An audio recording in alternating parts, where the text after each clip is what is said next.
ప్రార్థన చేద్దాం. మహాపరిశుద్ధుడా మా కన్న తండ్రి, దయగల దేవ, కృపగల ప్రభువా, మీ పవిత్ర నామానికి స్తుతులు స్తోత్రాలు చెల్లిస్తున్నాను తండ్రి.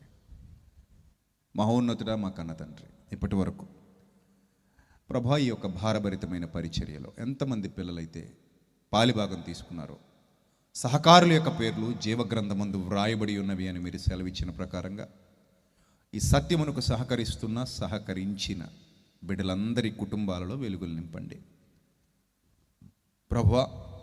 భూమి మీద మీ కొరకు ధనము కూర్చుకొనవద్దు, పరలోకమందు మీ కొరకు ధనము కూర్చుకోండి అని మీరు మాకు చెప్పిన మాటను అనుసరించి మా జీవితాల్లో త్యాగపూరితమైన మనస్సు కలిగి తండ్రి మీ యొక్క పని మాకు అప్పగింపబడిన బాధ్యతగా ప్రభా భావించిన వారమై ఆ భారాన్ని భుజాల మీద మోస్తూ అలనాడు అపోస్తలులు, ప్రారంభ సంఘ క్రైస్తవులు ఎలాగైతే త్యాగపూరితమైన మనస్సుతో మీ సేవలో వాడబడ్డారో, మా దాకా వాక్యాన్ని పంచిపెట్టేలా ప్రవహించేలా చేశారో, మేము కూడా అలాంటి మంచి మనస్సాక్షి కలిగిన వారమై మా శక్తి కొలది, మీరు మాకు అనుగ్రహించిన బలము కొలది మీ పరిచర్యలో వాడబడ్డానికి సహాయం దయచేయండి ప్రభా. ఈ మినిస్ట్రీ కొరకు, ఈ పరిచర్య కొరకు, జరుగుతున్నటువంటి మహాసభల కొరకు ఏ కుటుంబాలు అయితే నిలబడ్డాయో, ఏ సేవకులైతే మాకు సహకరిస్తున్నారో, ఏ సంఘాలైతే మా వెనకున్నాయో ప్రతి ఒక్కరిని జ్ఞాపకం చేసుకోండి.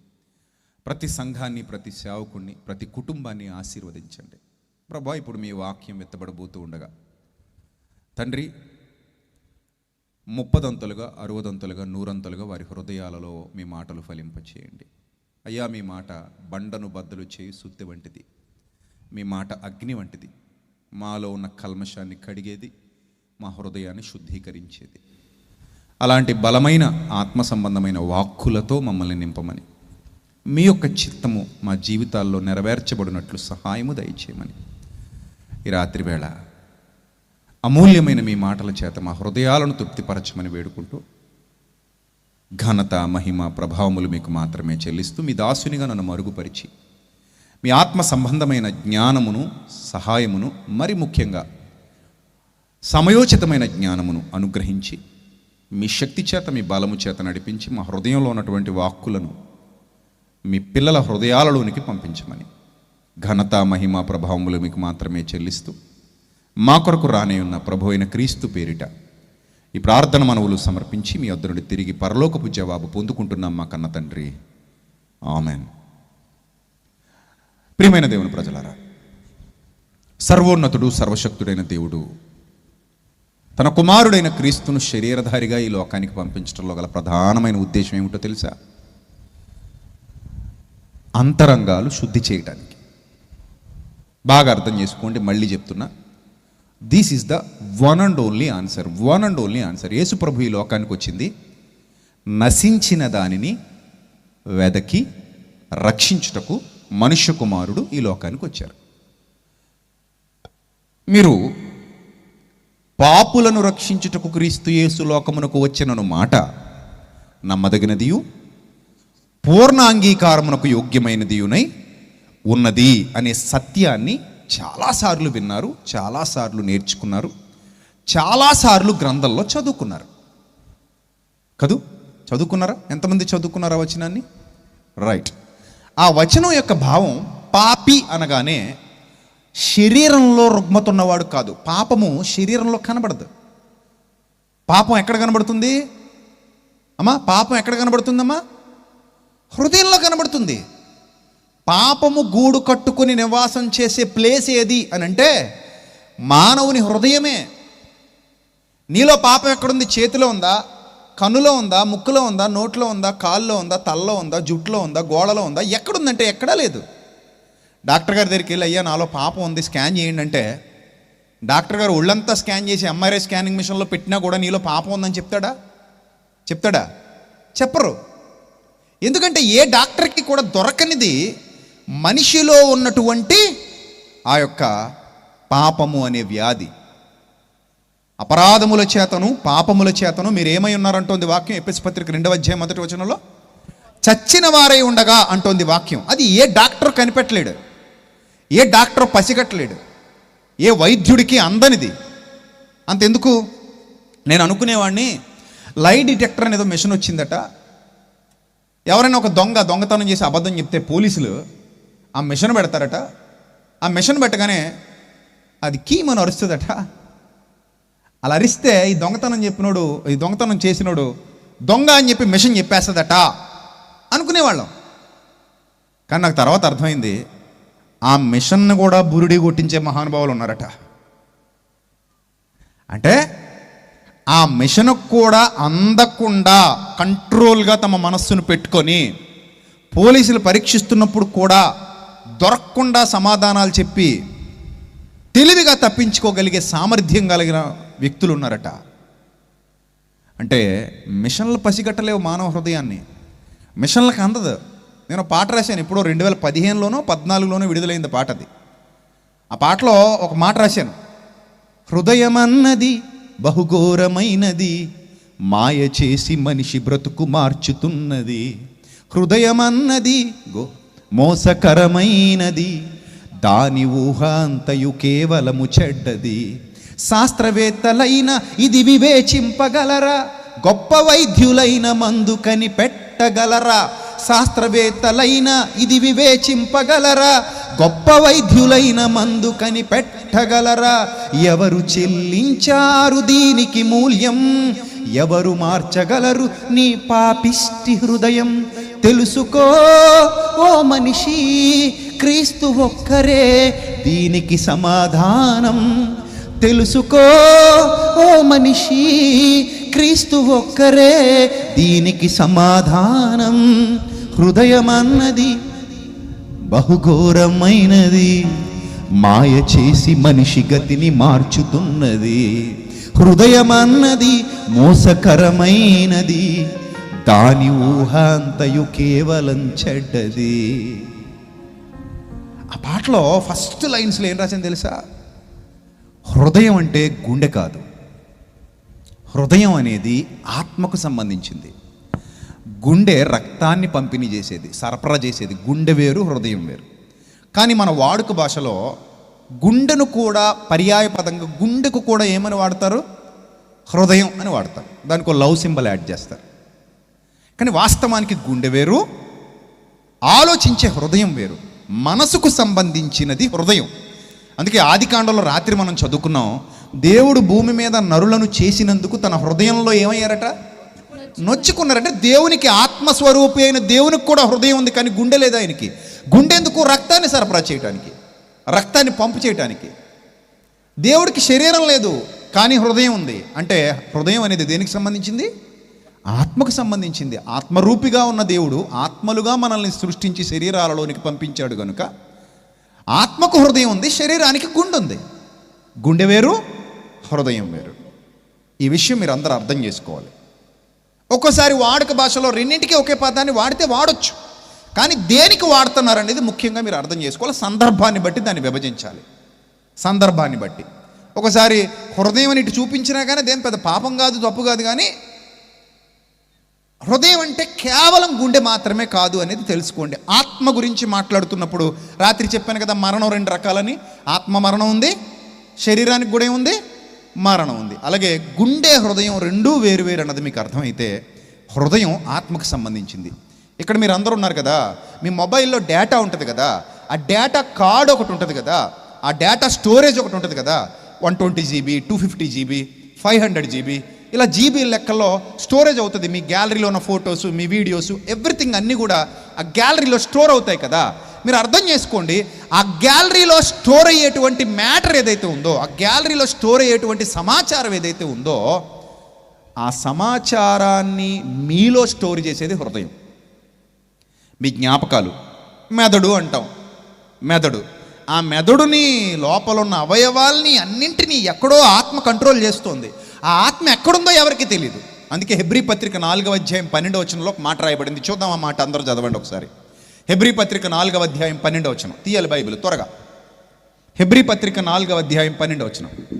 దేవుని వాక్యము సజీవమై బలము గలదై రెండంచులు గల ఎటువంటి ఖడ్గము కంటెను వాడిగా ఉండి ప్రాణాత్మలను కీళ్లను మూలుగను విభజించునంత మట్టుకు దూరుచు హృదయము యొక్క తలంపులను అన్నాడు. చూడండి, ఏంటట హృదయము యొక్క తలంపులను ఆలోచనలను ఏం చేస్తుందట? అది శోధిస్తుంది. హృదయము యొక్క తలంపులు అన్నాడు చూడండి అక్కడ. హృదయము యొక్క తలంపులు అంటే అది మెదడు కాదు, గుండె కాదు, కిడ్నీ కాదు, లివర్ కాదు, ఏదీ కాదు. కానీ లోపల ఆత్మ ఉంది. అది ఎక్కడుందో ఎవరికి తెలియదు. అది ఉంది లోపల ఆ శక్తి. అది ఎప్పుడు వస్తుందో ఎలా పోతుందో ఎవరికి తెలియదు. మన్నైనది వెనుకటి వల్ల ఏమైపోవును? మన్నైపోవును. ఆత్మ దాని దయచేసిన దేవుని యొద్దకు మరలా పోవును.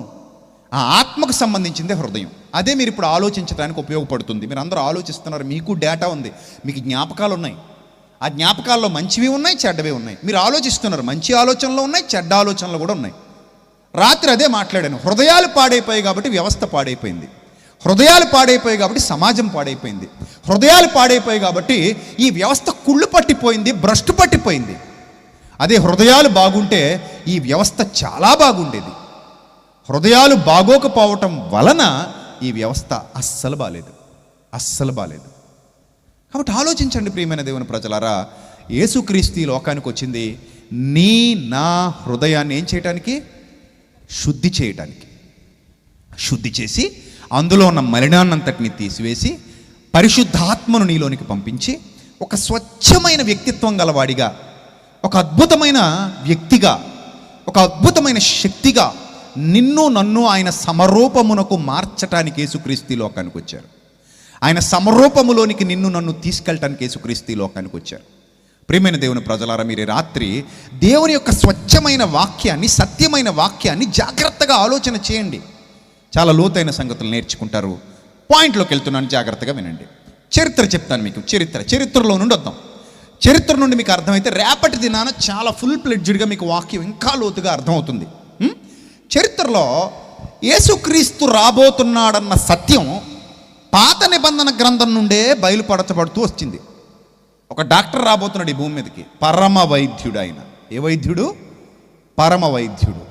ఆయన స్వస్థపరచడానికి రాబోతున్నాడు ఈ లోకానికి. ఉట్టిగా రావట్లా. ఎందుకు వస్తున్నాడట ఆయన? స్వస్థపరచడానికి.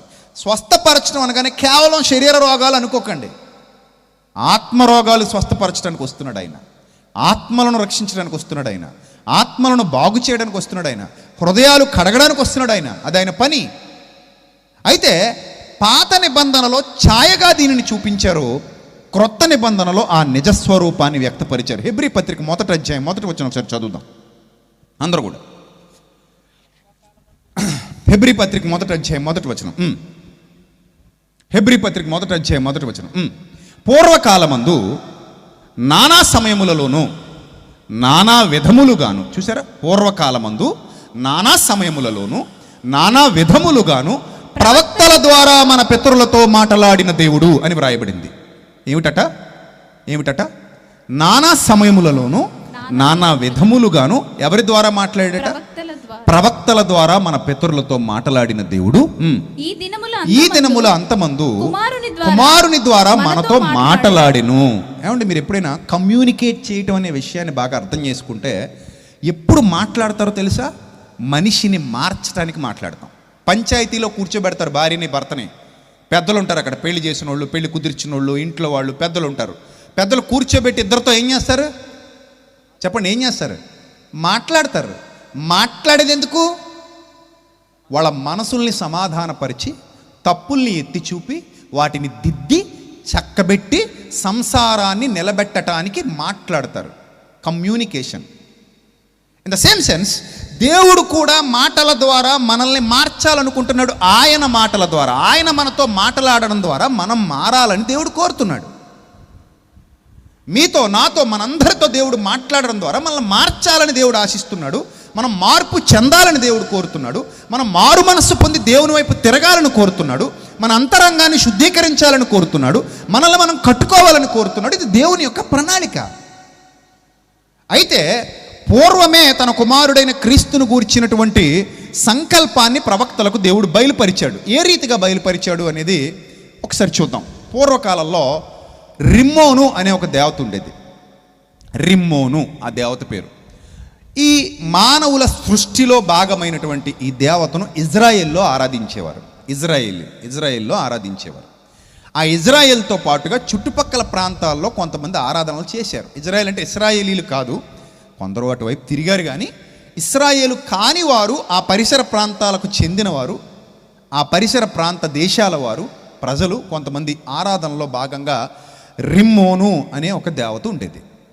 మీరు స్క్రీన్ మీద చూడొచ్చు. ఆ రిమ్మోను దేవతకు సంబంధించినటువంటి ఫొటోస్, ఇమేజెస్, ఊహా చిత్రాలు మీకు ఇప్పుడు చూపిస్తారు. ఈ రిమ్మోనును ఆరాధించే వాళ్ళు ఆరాధించకుండా ఒక ఖేయమైన చర్య చేసేవారు. అదేమిటంటే మొదట పుట్టిన బిడ్డలను తీసుకెళ్ళి ఆ రిమ్మోనుకు బలిగా ఇచ్చేసేవారు. అర్థమైందా? ఈ మొదట పుట్టిన బిడ్డల్ని రిమ్మోనుకి ఏం చేసేవారు? బలిగా ఇచ్చేసేవారు. ఆ బొమ్మ కూడా చాలా హేయంగా చిత్రీకరించుకున్నారు వాళ్ళు. హేయంగా చిత్రీకరించుకుని బలులిస్తూ వాళ్ళకి నచ్చినట్టుగా వ్యవహరించేవారు ఆనాటి ప్రజలు ఆ కాలంలో. ఏమండి, ఈ రిమ్మోనుని కనానీయులు, అష్షూరీయులు, బబులోనీయులు వీళ్ళందరూ కూడా ఆరాధించారు. బబులోనీయులు మీ అందరికీ తెలుసు కదా, నెబుకద్నెజర్, బ్యాబిలోనియన్ సామ్రాజ్యం. ప్రపంచాన్ని పరిపాలించిన మహాసామ్రాజ్యాల్లో బ్యాబిలోనియన్ సామ్రాజ్యం ఒకటి. ఇరాక్ అనే ప్రాంతాన్ని కేంద్రంగా చేసుకుని పరిపాలించినటువంటి ప్రాంతం అది ఇరాక్. అలాగే ఇరాన్, పర్షియన్లు పరిపాలించినటువంటి ప్రాంతం. ఈ చరిత్ర అంతా బైబిల్లో ఉంటుంది. అందుకే బైబిల్ చరిత్ర పుస్తకం. కట్టుకథలు ఉండవు బైబిల్లో, చరిత్ర ఉంటుంది, వాస్తవ చరిత్ర ఉంటుంది. సో ఇరాక్ ప్రాంతాలలో రిమ్మోను అనే ఒక దేవతను ఆరాధించేవారు వాళ్ళు. ఇది చరిత్ర, ప్రపంచ చరిత్ర మాట్లాడుతున్నాను నేను, దయచేసి జాగ్రత్తగా వినాలి. బైబిల్లో ఉన్నటువంటి చరిత్ర. ఈ దేవతను ఆరాధిస్తూ వాళ్ళు ఏం చేశారంటే పసిబిడ్డల్ని బలిగా ఇచ్చేవారు ఆ బొమ్మకి, ఆ దేవతకి. ఎక్కడ? సిరియా ప్రాంతాలలో, ఇరాక్ ప్రాంతాలలో ఒకనాడు, అంటే 1000 సంవత్సరాల క్రిందట జరిగినటువంటి చరిత్ర గురించి మాట్లాడుతున్నాను నేను. ఏమా? రైట్. ఆ తర్వాత వాళ్ళు హేయమైన కార్యాలు ఇంకా చాలా చేసేవారు. వాళ్ళు దానికి సంబంధించి ఎన్ని హేయమైన కార్యాలు చేసేవారో మీరు బైబిల్ గ్రంథంలో కొన్ని విషయాలు ధ్యానించిన అర్థమవుతుంది, చరిత్ర చదివినా మీకు అర్థమవుతుంది. సో సిరియాను పరిపాలించిన రాజులు కూడా తమ పేర్లలో భాగంగా ఈ రిమ్మోను పేరును వాడుకునేవారు. అంతగా ప్రాచుర్యం పొందినటువంటి ఒక అబద్ధపు దేవత ఆ రిమ్మోన్ అనే ఆవిడ. ఆ బొమ్మ కూడా డిజైనింగ్ ఎంత హేయంగా ఉంటుందంటే చాలా భయానకంగా డిజైన్ చేసుకున్నారు వాళ్ళు, భయంకరంగా డిజైన్ చేసుకున్నారు.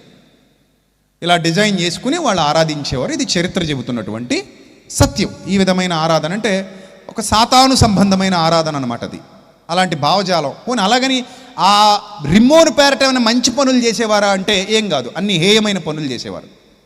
మనుషుల్ని బలిగా ఇవ్వడం, పసిబిడ్డలను చంపడం, అగ్నిగుండాల్లో పడేయటం, వాళ్ళ గాయాలు చేసుకోవటం, శరీరాలు చీరుకోవడం, ఇలాంటి పనులు, హేయమైన పనులు. ఆ రిమ్మోను పేరిట వ్యభిచరించటం, రిమ్మోను పేరిట జారత్వాలు చేయటం, ఇలాంటివి చేసేవారని ప్రాచీన చరిత్ర చెప్తోంది. ప్రాచీన చరిత్ర మీరు చదివితే మీకు ఈ విషయాలన్నీ అర్థమవుతాయి. అయితే ఆ కాలంలో దేవుడు తన కృపను వెల్లడిపరిచాడు, ప్రవక్తల ద్వారా మాట్లాడాడు ప్రజలతో. తన కృపను ఏ విధంగా వెల్లడిపరిచాడు అనేది చూస్తే, హృదయాన్ని స్వస్థపరచడానికి మనిషి దేవుని పేరిట బాగుపడాలి తప్ప దేవుని పేరిట చెడిపోకూడదు. దేవుడు అన్న పదం మనిషిని బాగు చేసేది, పాడు చేసేది కాదు. ఒకళ్ళు దేవుని పేరిట కూడా, దేవుని నమ్మి కూడా మనిషి పాడైపోతుంటే వాడు దేవుని నమ్మినట్టు కాదు, దయ్యాన్ని నమ్మినట్టు. అంతే కదా? నీళ్లు తాగితే దాహం తీరాలి, నీళ్లు తాగితే చచ్చిపోతున్నాం అంటే నీళ్లు కాదని అర్థం, యాసిడ్ అయి ఉంటుంది. అంతే కదా? మరి దేవుని నమ్మితే నువ్వు బాగుపడాలి. దేవుని నమ్మి కూడా నువ్వు నాశనం అయిపోతున్నావు, చెడిపోతున్నావు, పాపంలోనే ఉంటున్నావు అంటే నువ్వు నిజంగా దేవుని యందు భక్తి కలిగిన వాడవు, భక్తి పరురాలివి కావని అర్థం. అక్కడ నీ హృదయంలో దేవుడు లేడు, దయ్యమే ఉందని అర్థం. ఏదో మాట వరసకు నువ్వు దేవుడు అంటున్నావు కానీ నీలో నిజమైన భక్తి లేదు అని అర్థం. రైట్. ఇప్పుడు చూద్దాం, బైబిల్ గ్రంథంలో ఒక విశేషమైన సందర్భం రాయబడింది. రాజుల గ్రంథంలో, రాజులు 2వ గ్రంథం 5వ అధ్యాయం 1వ వచనం. రాజుల 2వ గ్రంథం 5వ అధ్యాయము 1వ వచనం. సిరియా రాజు చెప్పాను కదా, సిరియా దేశం అని చెప్పాను కదా. మీకు ఒక మ్యాప్ చూపిస్తారు చూడండి స్క్రీన్ మీద, బైబిల్ మ్యాప్. ఒక బైబిల్ మ్యాప్ స్క్రీన్ మీద చూపిస్తారు. ఆ స్క్రీన్ మీద మీకు చూపిస్తున్న బైబిల్ మ్యాప్లో సిరియాని మీరు నోట్ చేసుకోండి. సిరియా ఎక్కడుందో మీరు రికగ్నైజ్ చేయండి. అక్కడ నుంచి ఇజ్రాయెల్ మీరు రికగ్నైజ్ చేయొచ్చు. సిరియా ఎక్కడుంది, ఇజ్రాయెల్ ఎక్కడుంది. ఇప్పటికీ భూమి మీద అలాగే ఉంటాయి. భౌగోళికంగా ఏ ప్రాంతాలు మారవు కదా. గుంటూరు అంటే ఎప్పటికీ గుంటూరే. గుంటూరు మారద్దా? మ్యాప్లో గుంటూరు మారద్దా? మారదు. విజయవాడ మారద్దా? మారదు. పేర్లు మారితే మారచ్చు. ఒకప్పుడు విజయవాడ బెజవాడ అనేవాళ్ళం, ఇప్పుడు ఏమంటున్నాం? విజయవాడ అంటున్నాం. ఒకప్పుడు ఏమనేవాళ్ళం? బెజవాడ. ఒకప్పుడు మా రాజమండ్రిని రాజమహేంద్రవరం అనేవారు. ఇప్పుడు తర్వాత మళ్ళీ రాజమండ్రిని మార్చేశారు. మళ్ళీ ఈ మధ్యకాలంలో మళ్ళీ రాజమహేంద్రవరం అంటున్నారు, కానీ అది ఎవరికి అలవాటు అవ్వలే. అంటే మళ్ళీ బలవంతంగా రాజమహేంద్రవరం అనిపిద్దామని చెప్పి బోర్డులు అవి మార్చారు, కానీ అందరూ ఏమని పిలుస్తున్నారు ఇప్పటికీ? రాజమండ్రిని పిలుస్తున్నారు. అలవాటు అయిపోయింది. మద్రాసుని మాత్రం చెన్నై అని మార్చారు. ఇప్పుడు అలవాటు అయిపోయింది, చెన్నై చెన్నై చెన్నై అంటున్నారు. బొంబాయిని ముంబై అని మార్చారు. ముంబై అలవాటు అయిపోయింది అందరికీ, ముంబై ముంబై అంటున్నారు. సో కలకత్తా కలకటా అయింది, కోల్కతా అయింది. సో ఇలాగా రకరకాలుగా పేర్లు మారుస్తున్నారు. కానీ భౌగోళికంగా ప్రాంతాన్ని మార్చలేరుగా. మార్చగలరా? ప్లేస్ని మార్చలేం, పేర్లు మార్చగలం అంతే. ప్లేస్ జరగదో కదలదో మెదలదో అక్కడే ఉంటుంది కదా. సో ఇప్పుడు మీరు ఆ మ్యాప్ చూస్తే, ఆ మ్యాప్లో సిరియా అనేది మీకు కనబడదు. చూడండి, అదిగో పైన పైన చూడండి, సిరియా కనబడుతుందా? అదిగో మీకు అక్కడ చూపిస్తున్నాడు చూడండి, దట్ ఈజ్ సిరియా. సిరియా దేశం ఏమా. అక్కడ నుంచి మీరు కిందకు వచ్చేస్తే ఇజ్రాయెల్ కనబడదు. చూడండి, మీకు కనబడిందా? మ్యాప్లో కనబడిందా? ఇదిగో ఇజ్రాయెల్. ఇజ్రాయెల్ ఆ పైన సిరియా మీకు కనబడుద్ది. ఇవన్నీ కూడా మధ్యధరా సముద్రానికి పక్కన ఉన్నటువంటి దేశాలు. సిరియా, ఇజ్రాయెల్, జోర్దాన్, ఈజిప్ట్, ఇవన్నీ కూడా మెడిటేరియన్ సీకి దగ్గరలో ఉంటాయి. ఇది వాస్తవం, మ్యాప్ ఇది. ఇక్కడ జరిగిన చరిత్ర గురించి ఇప్పుడు మనం మాట్లాడుతున్నాం. కట్టుకథలు కావు ఇవి. వాస్తవంగా ఆ ప్లేసెస్లో జరిగినటువంటి చరిత్ర మనం మాట్లాడుకుంటున్నాం. ఈ చరిత్రలో ఏం రాయబడింది, ఏం చెప్పబడింది అనేది రాత్రి మీరు తెలుసుకుంటారు, ఆశ్చర్యపోతారు. అంత లోతైన జ్ఞానం ఉంది ఇక్కడ. చెప్తాను మీకు అవన్నీ కూడా, ఎలా దేవుడు వీటిని ముడిపెట్టాడో మీకు అర్థమయ్యేలా చెప్తాను ఈ రాత్రి. అక్కడ సిరియా దేశంలో సైన్యాధిపతి నయమాను అని ఒక అతను ఉండేవాడట. ఆయన సైన్యాధిపతి నయమాను. అతని చేత యెహోవాయే సిరియా దేశమునకు జయము కలుగజేసి ఉండనివి. ఎంత విచిత్రంగా ఉంటుందంటే నాకు ఈ మాట. సిరియా దేశానికి జయం కలగజేయటానికి నయమాను వాడబడుతున్న సమయంలో నయమానికి అసలు దేవుడు ఎవరో కూడా తెలీదు. అతడు కూడా రిమ్మోనునే ఆరాధిస్తున్నాడు ఆ టైంకి. కానీ రిమ్మోనును ఆరాధించేటప్పుడు కూడా దేవుడు అతనికి జయం కలగజేశాడు. ఇది విచిత్రమైన మాట. అంటే నయమానులో ఎక్కడో నైతిక విలువలు ఉన్నాయి. నైతిక విలువలు పతనమైపోలా. కొంతమందికి మనస్సాక్షే ఏంటరా ధర్మశాస్త్రం అట. ఆ మనస్సాక్షిలో వ్రాయబడినటువంటి విధులు దేవుడు ముందే మన మనస్సులో పెట్టేశాడు. మీకు విషయం చెప్పనా, మనస్సాక్షి బైబిల్ చదవక్కర్లేదు. బైబిల్ చదవకముందే మనస్సాక్షిలో కొన్ని కోడింగ్ చేయబడి ఉంటాయి. కోడింగ్ అంటారు దాన్ని, కోడింగ్. ఇన్బిల్ట్ ఉంటాయి అవి, ఇన్బిల్ట్. మనం పుట్టినప్పుడే మన కోడింగ్ ఉంటుంది అనమాట, మనకు తెలియకుండా. అది మనం పెరిగి పెద్ద అవుతున్న కొలది ఆ కోడింగ్ యాక్టివేట్ అవుతుంది. దానికి మీరు బైబిల్ చదవక్కర్లేదు. బైబిల్ చదవక ముందే మీకు కొన్ని విషయాలు తెలుస్తాయి. మీకు ఒక విషయం చెప్తాను, జాగ్రత్తగా వినండి. ఒక పసిబిడ్డ ఉన్నాడు. పసిబిడ్డ ముందు మీరు పురుగుల మందుల డబ్బా పెట్టారు. పసిబిడ్డ ముందు పురుగుల మందుల డబ్బా పెట్టారు. ఇప్పుడు ఆ పసిబిడ్డ తెలియక ఆ పురుగుల మందు పట్టుకుని తాగుతాడు. అది తప్ప కదా? చెప్పండి, అది తప్ప కాదా చెప్పండి. మీరు పట్టించలేదు ఆ బిడ్డకి, మీరు పురుగుల మందు పట్టించలేదు. ఏం చేశారు? జస్ట్ అక్కడ చూస్తుండగా పెట్టారు. ఆ పసిబిడ్డ పాక్కుంటూ వచ్చాడు, అది తీసుకున్నాడు. ఏం చేశాడు? తాగాడు. ఇది తప్ప కాదా మీరు చెప్పండి. చెప్పాలమ్మా. ఇప్పుడు మీరు అడగొచ్చు, అదేంటి నేను పట్టించలేదు కదా, పట్టించలేదు కదా అంటే అప్పుడు మనం ఏమంటాం తెలుసా? అరే బుద్ధిహీనుడా, అక్కడ ఉన్నది ఎవరు? పసిబిడ్డ. పసిబిడ్డకి ఏమైనా తెలుసా? తెలీదు. ఏముంటుంది? ముట్టుకుంటాడా? ముట్టుకుంటాడు. నువ్వు అతని కళ్ళ ముందు ఆ పురుగుల మందుల డబ్బా పెట్టడమే నువ్వు చేసిన పెద్ద తప్పు. ఆ మాత్రం తెలీదా? సెన్స్ లేదా నీకు? జ్ఞానం లేదా అని అడుగుతామా? అడగమా? అడుగుతాం కదా. అంటే మేలైనది చెయ్యనిరిగియు అలా చేయకపోవడం పాపం అంటోంది బైబిల్. ఇది మనస్సాక్షికి ముందే తెలుసు. నువ్వు పట్టిస్తేనే పాపం కాదు, అక్కడ పెట్టినా కూడా ఏమిటది? పాపమే. ఎందుకంటే పసిబిడ్డకి ఏమీ తెలీదు. ఆ బిడ్డకు నువ్వు అవకాశం కల్పించావు తాగడానికి.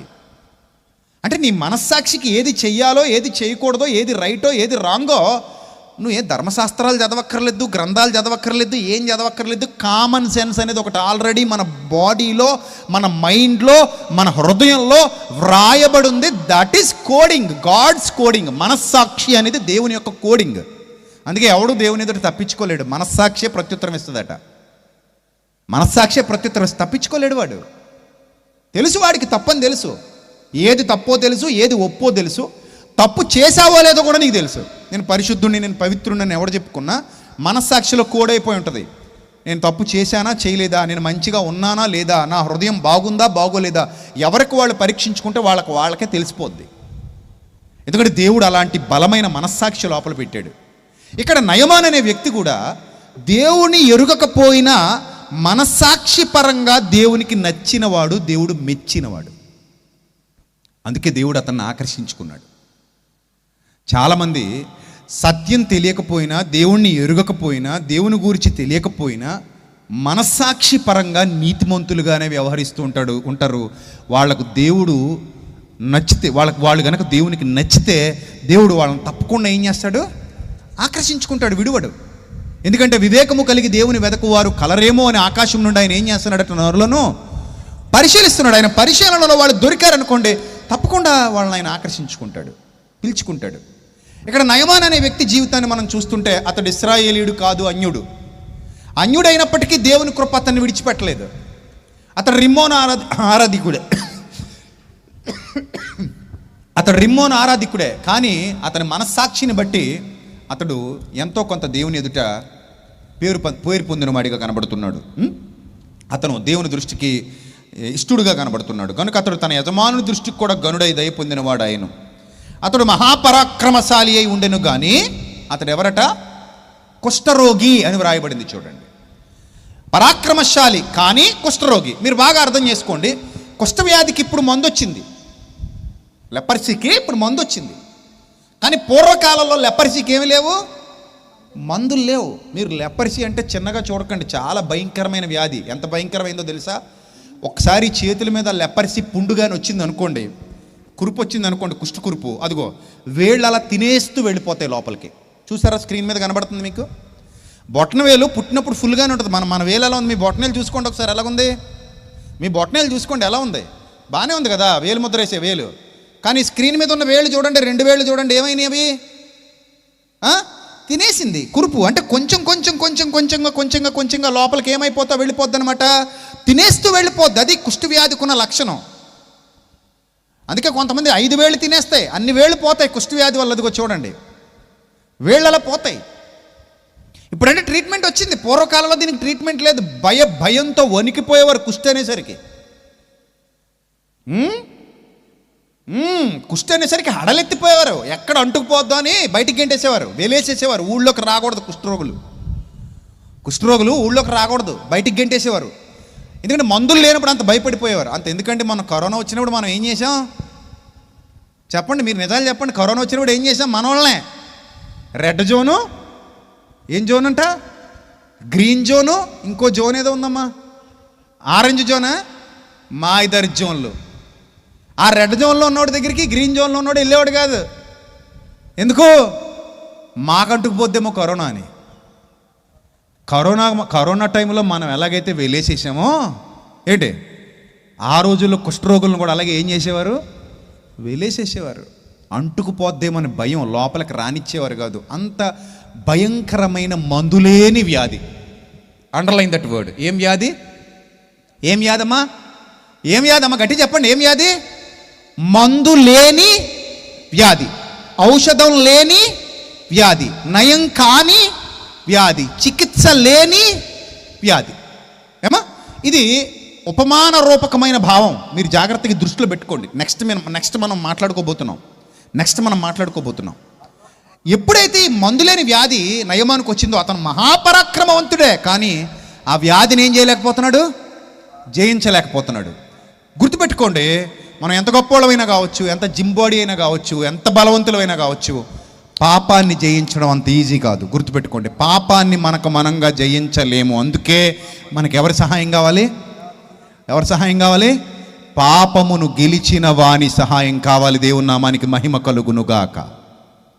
మనకెవరి సహాయం కావాలి, పాపమును గెలిచిన వాని సహాయం కావాలి. అది చెప్పకనే చెబుతోంది చరిత్ర. అన్యజనులలో నుండి ఒక వ్యక్తి వస్తున్నాడు. అతను దేవునికి ఇష్టడుగా ఉన్నాడు మనస్సాక్షిని బట్టి. అతనికి దేవుడు తెలియకపోయినా దేవుడు అతనికి తోడుగా ఉండి విజయాలు ఇస్తున్నాడు. అంటే ఎందుకు విజయాలు ఇస్తున్నాడు అంటే, ఎందుకు అతనికి తోడుగా దేవుడు ఉన్నాడు. అతనికి తెలియకపోయినా దేవుడు అతన్ని వెంబడిస్తున్నాడు. తెలియకపోయినా ఆయన కృపను అతని మీదకి పంపిస్తున్నాడు. విచిత్రంగా ఉంటాయి ఈ సందర్భాలన్నీ కూడా. మనం తొందరపడి ఎవరికి తీర్పు తీర్చేయకూడదు, తొందరపడి తీర్పు తీర్చేయకూడదు. కొంతమందికి దేవుడు తెలియకపోవచ్చు, దేవుడు ఎరగకపోవచ్చు, కానీ భవిష్యత్తు ఏమో ఎలా నిర్ణయింపబడుతుందో మనకు తెలీదు. భవిష్యత్తులో వాళ్లే గొప్పవాళ్ళు కావచ్చేమో, భవిష్యత్తులో వాళ్లే దేవుని చేత బలంగా వాడబడే వాళ్ళు అవ్వచ్చేమో, మనకు తెలీదు. దేవుని ప్రణాళిక మనకు తెలీదు, దేవుని చిత్తం మనకు తెలీదు, దేవుని సంకల్పం మనకు తెలీదు. ఎన్నిక లేని వారిని ఆయన ఏం చేస్తాడు? ఎన్నుకుంటాడు, వాడుకుంటాడు. మన చేతుల్లో ఏమీ లేదు, ఆయన చిత్తం జరుగుతుంది కొన్ని సందర్భాల్లో. సో ఇక్కడ మనం చూస్తే అతడు కుష్ఠరోగి. సిరియనులు గుంపు గుంపులుగా బయలుదేరి ఇశ్రాయేలు దేశం మీదకు పోయారు. వారచ్చట నుండి ఒక చిన్నదాన్ని చెరగొని తెచ్చారంట. అంటే యుద్ధానికి పోయి వాళ్ళని ఓడించి అక్కడ ఒక చిన్న పాపని, ఒక యవనస్తురాల్ని చెరగొని తీసుకొచ్చారు. తీసుకొస్తే అది నయమాను భార్యకు పని మనిషిలాగా పెట్టుకుంది. నయమాను భార్య పరిచారం చేస్తుంది, పని మనిషిగా పెట్టుకుంది. ఇక జీవితకాలం అంతా పని మనిషి. ఎందుకంటే ఆ రోజుల్లో మనుషుల్ని చెరలోకి తీసుకెళ్లారంటే వాళ్ళ జీవితాంతం ఏం చేయాలి? వాళ్ళకి పని చేయాలి, పని మనుషులుగా వాడబడాలి. ఏమంటే నయమాను భార్యకి పరిచారం చేస్తుంది. అది షోమ్రోనులోనున్న ప్రవక్త దగ్గర నా ఏలినవాడు ఉండవాలని నేను ఎంతో కోరుచున్నాను. అతడు నా ఏలినవానికి కలిగిన కుష్ఠరోగమును బాగు చేయనని తన యజమానురాలితో అనెను. ఆమె ఇన్ఫర్మేషన్ ఇచ్చింది. పలానా చోట ఒక భక్తుడున్నాడు, ప్రవక్త ఉన్నాడు, నా యజమానుడు ఆయన. నువ్వు అక్కడికి వెళ్తే, నా యజమానుడు అక్కడికి వెళ్తే, ఆ ప్రవక్త దగ్గరికి వెళ్తే అతడు తప్పకుండా ఈ కుష్ఠరోగాన్ని బాగు చేస్తాడు. He was a powerful profit అని చెప్పింది. చరిత్రలో జరిగిన వాస్తవం, కట్టుకథ కాదు ఇది, చరిత్ర. నెక్స్ట్, నయమాను రాజునొద్దకు పోయి ఇశ్రాయేలు దేశపు చిన్నది చెప్పిన మాటలను అతనికి తెలియజేయగా, సిరియా రాజు నేను ఇశ్రాయేలు రాజునకు దూత చేత పత్రిక పంపించదనని ఆజ్ఞ ఇచ్చాడు. అతడు 20 మనుగుల వెండి, 1,20,000 రూపాయల బంగారం, 10 దుస్తుల బట్టలు తీసుకుని పోయి ఇశ్రాయేల్ రాజుకి పత్రిక అప్పగిస్తే, ఆ పత్రికలు ఏం రాశాడంటే, నా సేవకుడు నయమాను కలిగిన కుష్ఠరోగం నువ్వు బాగు చేయాలని రాశాడంట. అది మిస్ఇన్ఫర్మేషన్ అయిపోయింది, మిస్ఫైర్ అయింది. ఎప్పుడైతే పత్రిక రాజు దగ్గరికి వచ్చిందో రాజు హడలెత్తిపోయాడు, బట్టలు చింపేసుకున్నాడు. అరే నేను ఏమన్నా దేవుణ్ణా? ఆ కుష్ఠరోగం నేనెట్టా బాగు చేయగలను? కుష్ఠరోగం అంటేనే ప్రపంచంలో మందులేని వ్యాధి కదా అప్పటికి. ఈ మందు వల్ల నయం కాని, చికిత్స లేని రోగం నేను ఎలా స్వస్థపరచగలను? నాతో వైరం పెట్టుకోవడానికి ఈ పన్నాగం పన్నాడు. ఇప్పుడు నేను చేయలేకపోతాను కాబట్టి నా మీద యుద్ధానికి వస్తాడు ఈ కారణాన్ని చెప్పి అని అనుకుంటున్నాడు రాజు. అప్పుడు ఇశ్రాయేలు రాజు తన వస్త్రం చింపుకున్న సంగతి దైవజనుడైన ఎలీషాకు వినబడినప్పుడు, అతడు నీ వస్త్రాలను ఎందుకు చింపుకుంటే ఇశ్రాయేల్లో ప్రవక్త ఒకడు ఉన్నాడని అతనికి తెలియజేయబడినట్టు అతను నా ఎద్దుకు రానిమ్ము అని రాజునకు వర్తమానం చేశాడు. అది పవర్ ఉన్నవాడు చేసే పని. అర్థమైందా? నిజంగా శక్తి ఉన్నవాడు ఏం చేస్తాడు? దాచుకుంటాడు శక్తిని. శక్తి ఉన్నవాడు ఏం చేస్తాడు? పంపించు, ఐఎమ్ హియర్ అంటాడు. పంపించు, ఐఎమ్ హియర్ అన్నాడు. అప్పుడు రాజు దగ్గరికి ఎప్పుడైతే ఎలీషా ఈ వర్తమానం పంపించాడో ఆ రాజు ఆనందపడి అమ్మయ్య అనుకున్నాడు. ఎలీషా దగ్గర నుంచి కబురు వచ్చింది కదా. అప్పుడు నయమాను గుర్రములతోనూ రథముతోనూ వచ్చి ఎలీషా ఇంటి ద్వారము ముందర నిలిచి ఉండగా, చదవండి ఒకసారి 9వ వచనం. నయమాను గుర్రములతోనూ రథములతోనూ వచ్చి ఎలీషా ఇంటి ద్వారము యొద్ద నిలిచి ఉండగా. ఏమండి, అసలు ఎంత దూరం ఈ ప్రయాణం అనేది మీరు వెతికితే సుమారుగా 300 మైళ్ళు ప్రయాణం సిరియా నుండి ఇజ్రాయెల్కి.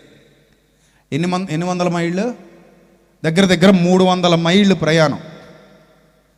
అంటే ఆ క్యాలిక్యులేషన్స్ లెక్కలేస్తే ఆ రోజుల్లో చాలా దూరంగా ఉండేవి కదా. రోడ్లు బాగుండేవి కావు. ఎందుకు? ఆ రోజుల్లో ఎప్పట్లాగా నేషనల్ హైవేలు ఉన్నాయా?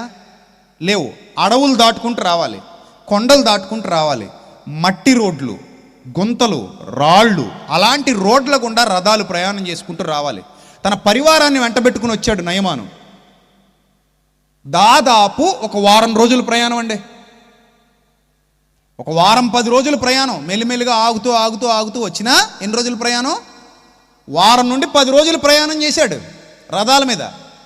మధ్యలో అక్కడక్కడ స్టే చేస్తూ, అక్కడక్కడ ఆగుతూ, ఆ గుర్రాలు, రథాలు, పరివారం, వాటికి మేత, నీళ్లు, మెల్లిమెల్లిగా ఇప్పుడులాగా గూగుల్ మ్యాప్లు అవి లేవు కదా. అంతా మనుషుల ద్వారానే.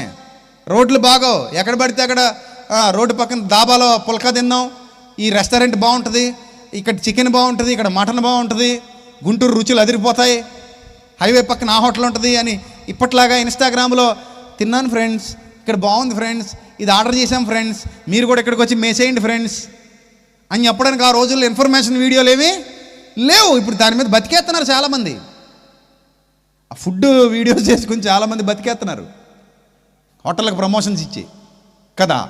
అప్పుడు ఏమీ లేవు, అన్ని ఇళ్ళ తెచ్చుకోవాలి. రెండోది ఇక్కడ మీకు విషయం చెప్తాను వినండి. కుష్ఠవ్యాధిగ్రస్తులకి స్పర్శ జ్ఞానం తగ్గిపోద్ది, చెమటలు పట్టవు మనకులాగా. ఎందుకంటే రంధ్రాలు ఆ శ్వేత గ్రంథులు చచ్చిపడిపోతాయి. స్పర్శ జ్ఞానం తగ్గిపోయి ఇరిటేషన్ వచ్చేస్తుంది, చాలా ఇరిటేట్ ఫీల్ అవుతారు. కురుపులు వచ్చాయనుకోండి, రసి చీము నెత్తురు కారుతాయి. ఒకవేళ ఏమైనా బట్టలు వేసుకున్నా, యుద్ధాయుధాలు సైన్యాధిపతి కదా, అతనికి సంబంధించినటువంటి మంచి దుస్తులు ధరించిన లోపలికి ఇంకా పుండ్లు పెరిగిపోతాయి, ఉండలేడు. అది చాలా నొప్పితో కూడుకుంది, అది చాలా బాధతో కూడుకుంది ఆ వ్యాధి. దానికి స్వస్థత లేదు, దానికి చికిత్స లేదు, దానికి మందు లేదు. దాన్ని ఎంత ట్రై చేసినా ఏవో నివారణ మార్గాలు, ఏదో సత్వర ఏదో ఆ ఉపశమనం కలిగించే చిన్నవి తప్పితే వాళ్ళకి శాశ్వత పరిష్కారం దొరకని రోజులవి. అలాంటి దినాల్లో ఇతడు ప్రయాణం చేస్తున్నాడు. ఆ కుష్టు వ్యాధిగ్రస్తులు ఎండలో ప్రయాణం చేస్తే చాలా ఇబ్బంది పడిపోతారు, ఎండలో తిరగలేరు కూడా వాళ్ళు, ఎండలో చాలా ఇబ్బంది పడిపోతారు వాళ్ళు. అలాంటి బాధలో అతడు ప్రయాణం చేస్తూ హోప్తో వచ్చాడండి, పాపం ఆశతో వచ్చాడు. ఆశ కదా, అమ్మయ్య నాకు ఇంకా స్వస్థత వచ్చేస్తుంది, అక్కడ గొప్ప దైవ సేవకుడు ఉన్నాడంట, గొప్ప ప్రవక్త ఉన్నాడంట, నేను వెళ్తున్నాను, ఇప్పుడు నన్ను ఏం చేస్తాడు, చిటికలో హూం పట్ అంటాడు. అలాగనగానే హూం పట్ అనగానే ఏమైపోద్ది, నా రోగం మొట్టమయమైపోద్ది. టచ్ అంటాడేమో, టచ్లు ఎక్కువైపోయి ఈ మధ్య, జాగ్రత్తగా ఉండండి, దొంగ టచ్లు. నిజం, కానీ ఎలీషాది ఒరిజినల్ టచ్. ఒరిజినల్లే, డూప్లికేటే. ఒరిజినల్ ఎప్పుడు ఒరిజినల్లే, గుర్తుపెట్టుకోండి, నమ్మొచ్చు. డూప్లికేట్ ఎప్పుడు డూప్లికేటే, నమ్మకూడదు. అర్థమైందా? సో వెళ్ళాడు. వెళ్తే అప్పుడు ఏమైందంటే, ఎలీషా నీవు యోర్దాను నదికి పోయి 7 మారులు స్నానము చేయుము, నీ ఒళ్ళు మరలా బాగై నీవు శుద్ధుడు వగుదవని అతనితో చెప్పుటకు ఒక దూతను పంపెను. ఎలీషా అపాయింట్మెంట్ ఇవ్వలేదు, నయమాన్ని ఎదుర్కోవటానికి ఎలీషా రాలేదు. నయమానికి ఏవో కొన్ని ఎక్స్పెక్టేషన్స్ ఉన్నాయి. ఏమిటా ఎక్స్పెక్టేషన్స్? నేను ఇలా వెళ్ళగానే పూల పళ్ళాలు పట్టుకొని పట్టు వస్త్రాలు పరిచి రండి రండి రండి దయచేయండి అని అంటారని ఎక్స్పెక్ట్ చేసి ఉంటాడు పాపం. ఎందుకంటే పాపం నయమాను సైన్యాధిపతి కదా, సిరియా దేశపు సైన్యాధిపతి. రెండోది మంచి పవర్ఫుల్ క్యాండిడేట్, పరాక్రమశాలి. అతనికి కొంచెం ఈగో ఉంటుంది కదా, ఆ ఈగో హట్ అయింది. ఏం హట్ అయింది? అరే నేను ఇంత దూరం నుంచి ప్రయాణం చేసుకుని వస్తే ఈడు ఎవడో దూత అంట నాకు ఎదురుగా వచ్చేసాడు, ఎలీషా గారి శిష్యుడట. వచ్చి ఏం చెప్తున్నాడు, మా ఎలీషా గారు నిన్ను కలవరు, మా ఎలీషా గారితో అపాయింట్మెంట్ ఏమీ లేదు, నువ్వు ఆయనతో కూర్చుని మాట మంతి టీ తాగుతూ టిఫిన్ తింటూ డిస్కస్ చేసుకుని కాసేపు ఏవో మాట్లాడుకుని ఆయన ఏదో చేస్తే, టచ్ చేస్తే, మీద చెయ్యేసి ప్రార్థన చేస్తే నువ్వు ఏదో బాగవడం, ఇలాంటివి ఏమీ లేవు, నువ్వు డైరెక్ట్ యోర్దానికి వెళ్ళిపో అన్నాడు. ఇప్పుడు ఇతను కోపం రావడంలో గల ప్రధానమైన కారణం ఏంటి చెప్పనా? అక్కడి నుంచి అంటే ఈ సోమ్రోన్ నుంచి ఈ ఇజ్రాయెల్ ప్రాంతం నుంచి మరలా ఎక్కడికి వెళ్ళాలి? యోర్దానికి వెళ్ళాలి. అక్కడ నుంచి యోర్దానికి వెళ్ళటానికి దాదాపు ఒక 50 కిలోమీటర్లు మళ్ళీ వెళ్ళాలి. ఇప్పుడే అంత దూరం ప్రయాణం చేసుకుని వచ్చాడు, ఇప్పుడు మళ్ళీ అక్కడ నుంచి ఇంకొక 50 కిలోమీటర్లు వెళ్ళాలి. వెళ్ళి ఏం చేసుకురావాలి? యోర్దాన్ నదికి వెళ్ళి స్నానం చేసుకురావాలి. ఇతను ఏం ఎక్స్పెక్ట్ చేసి ఉంటాడంటే, మనం అంతా అంతే కదా, అమ్మయ్య ఇంక దగ్గరికి వచ్చేసాం, వెళ్ళిపోతున్నాం. వెళ్ళగానే కొంచెం మంచిగా రూమ్ ఏర్పాటు చేస్తారు మనకి, అక్కడ బస తీసుకుని సేద తీరి కొంచెం ఏదైనా చల్ల నీళ్ళు తాగి కొంచెం తిండి తిని అక్కడ కాసేపు రెస్ట్ తీసుకుంటే, ప్రయాణం వల్ల అలసిపోయి ఉంటాం కదా, అసలే 7-8 రోజులు లేదా 10 రోజులు ప్రయాణం చేసుకుంటూ వచ్చాం, రథాల మీద ఎండబడి మంచుకు పడి వర్షంలో రాత్రి ఏదో సంథింగ్ ప్రాబ్లమ్స్ ఉంటాయి కదా, అంత ఇబ్బంది పడుతూ వచ్చాం. కాబట్టి ఇప్పుడు రెస్ట్ తీసుకొచ్చి అమ్మయ్యా అనుకునే టైంలో మళ్ళీ ఏం పెట్టాడంట, చిన్న ట్విస్ట్ పెట్టాడంట. ఇదిగో బాబు ఇంకొక 50 కిలోమీటర్ల పో, అక్కడ నది వస్తుంది, నువ్వు అక్కడికి వెళ్ళి 7 సార్లు మునిగి రమ్మన్నారు మా గురువుగారు అని చెప్పాడు వచ్చి దూత. పిచ్చ కోపం వచ్చింది. ఏంటిది, వాల్యూ లేదా? వచ్చినప్పుడు ఎవడనుకుంటున్నావు? సిరియా దేశపు సైన్యాధిపతి. అలా ట్రీట్ చేస్తారంటే మీ ట్రీట్మెంట్ బాగాలేదు, మీ మాట తీరు బాగాలేదు, మీ విధానం బాగాలేదు అని గర్వం ఏం చేస్తుందంటే స్వస్థతను దూరం చేస్తుంది. బాగా అర్థం చేసుకోండి, చాలామంది గర్వంతో స్వస్థతకు దూరం అవుతున్నారు. పాయింట్ నెంబర్ 2, గర్వంతో దేనికి దూరం అవుతున్నారు? స్వస్థతకు దూరం అవుతున్నారు. పాయింట్ నెంబర్ 2 రాసి పెట్టుకోండి. ఫస్ట్ పాయింట్ నెంబర్ 1 చెప్పాను. పాయింట్ నెంబర్ 1 ఏం చెప్పాను? నయం కాని వ్యాధిని దేవుడు స్వస్థపరచడానికి సంకల్పించాడు. పాయింట్ నెంబర్ 1 నేను మర్చిపోయినా మీరు నాకు గుర్తు చేయాలి, రాసుకోండి ఒకసారి. పాయింట్ నెంబర్ 1 చికిత్స లేని నయం కాని వ్యాధిని దేవుడు ఏం చేద్దాం అనుకుంటున్నాడు? స్వస్థపరచాలనుకుంటున్నాడు. మానవులకు సాధ్యం కాని దాన్ని దేవుడు సాధ్యం చేయాలనుకుంటున్నాడు. Point number 1. పాయింట్ నెంబర్ 2, ఈ గర్వం అహంకారం అనేది స్వస్థత జరగకుండా ఏం చేస్తుంది? అడ్డుకుంటుంది. పాయింట్ నెంబర్ 2, రైట్, గుర్తుపెట్టుకోండి. ఆ తర్వాత కోప్పడి వెళ్ళిపోతున్నాడు. అందుకు నయమాను కోపము తెచ్చుకొని తిరిగిపోయి ఇట్లా నేను అతడు నా ఎద్దుకు వచ్చి నిలిచి, చూసారా ఎక్స్పెక్టేషన్? ఇందాకే చెప్పాను కదా, తన దేవుడైన యెహోవా నామమును బట్టి తన చెయ్యి రోగముగా ఉన్న స్థలము మీద ఆడించి పట్టుకొని ముట్టుకొని టచ్ చేసి కుష్ఠరోగమును మాన్పునని నేననుకొంటిని. నా ఎక్స్పెక్టేషన్కి ఎలీషా రీచ్ అవ్వలేదాయే, నేననుకొంటిని. నెక్స్ట్, దమస్కు నదులైన అబానాయు ఫర్ఫరు ఇశ్రాయేలు దేశములోని నదులన్నిటికంటే శ్రేష్టమైనవి కావా? ఇది ఒకటి. 3వ పాయింట్. ఫస్ట్ పాయింట్ రాసుకున్నావు కదా తల్లి, సెకండ్ పాయింట్ కూడా రాసుకున్నావు కదా, థర్డ్ పాయింట్ కూడా రాసుకోండి. నదులన్నిటిలో శ్రేష్టమైన నదులు మా దగ్గర ఉండగా ఆ నదికే ఎందుకు పోవాలా? మా కాడ నదులు లేవా? మాకు లేవా మార్గాలు? ఈ మార్గంలోనికే ఎందుకు వెళ్ళాలి? చూసారా?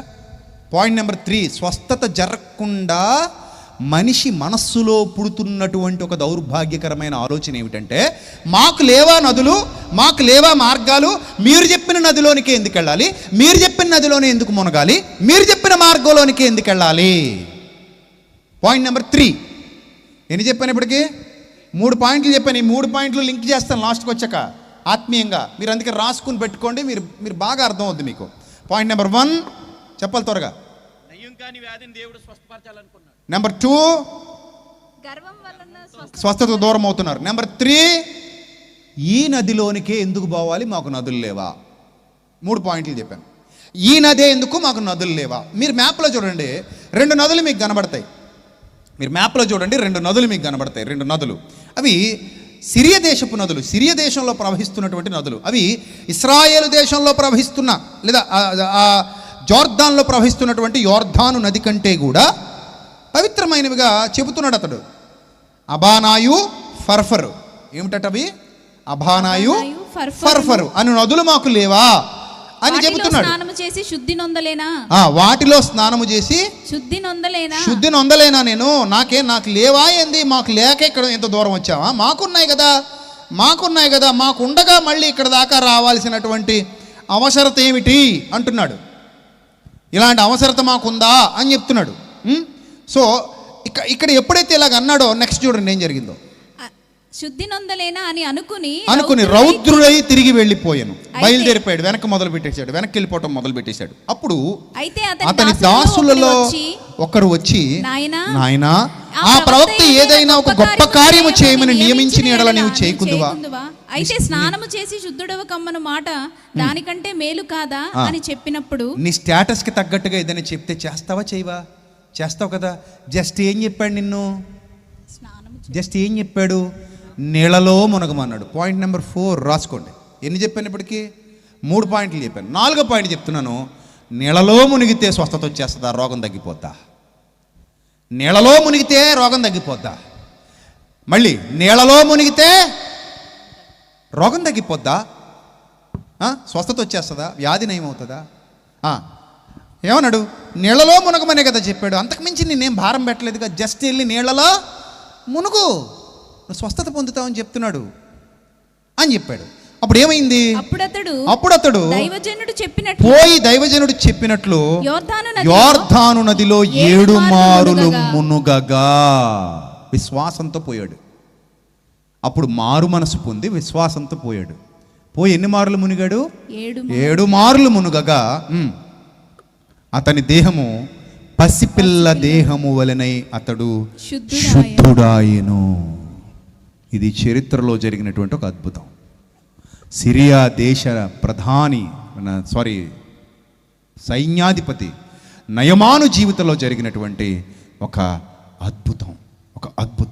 ఈ అద్భుతంలో యేసుక్రీస్తు యొక్క అద్భుతమైన సంకల్పం దేవుడు దాచి ఉంచాడు.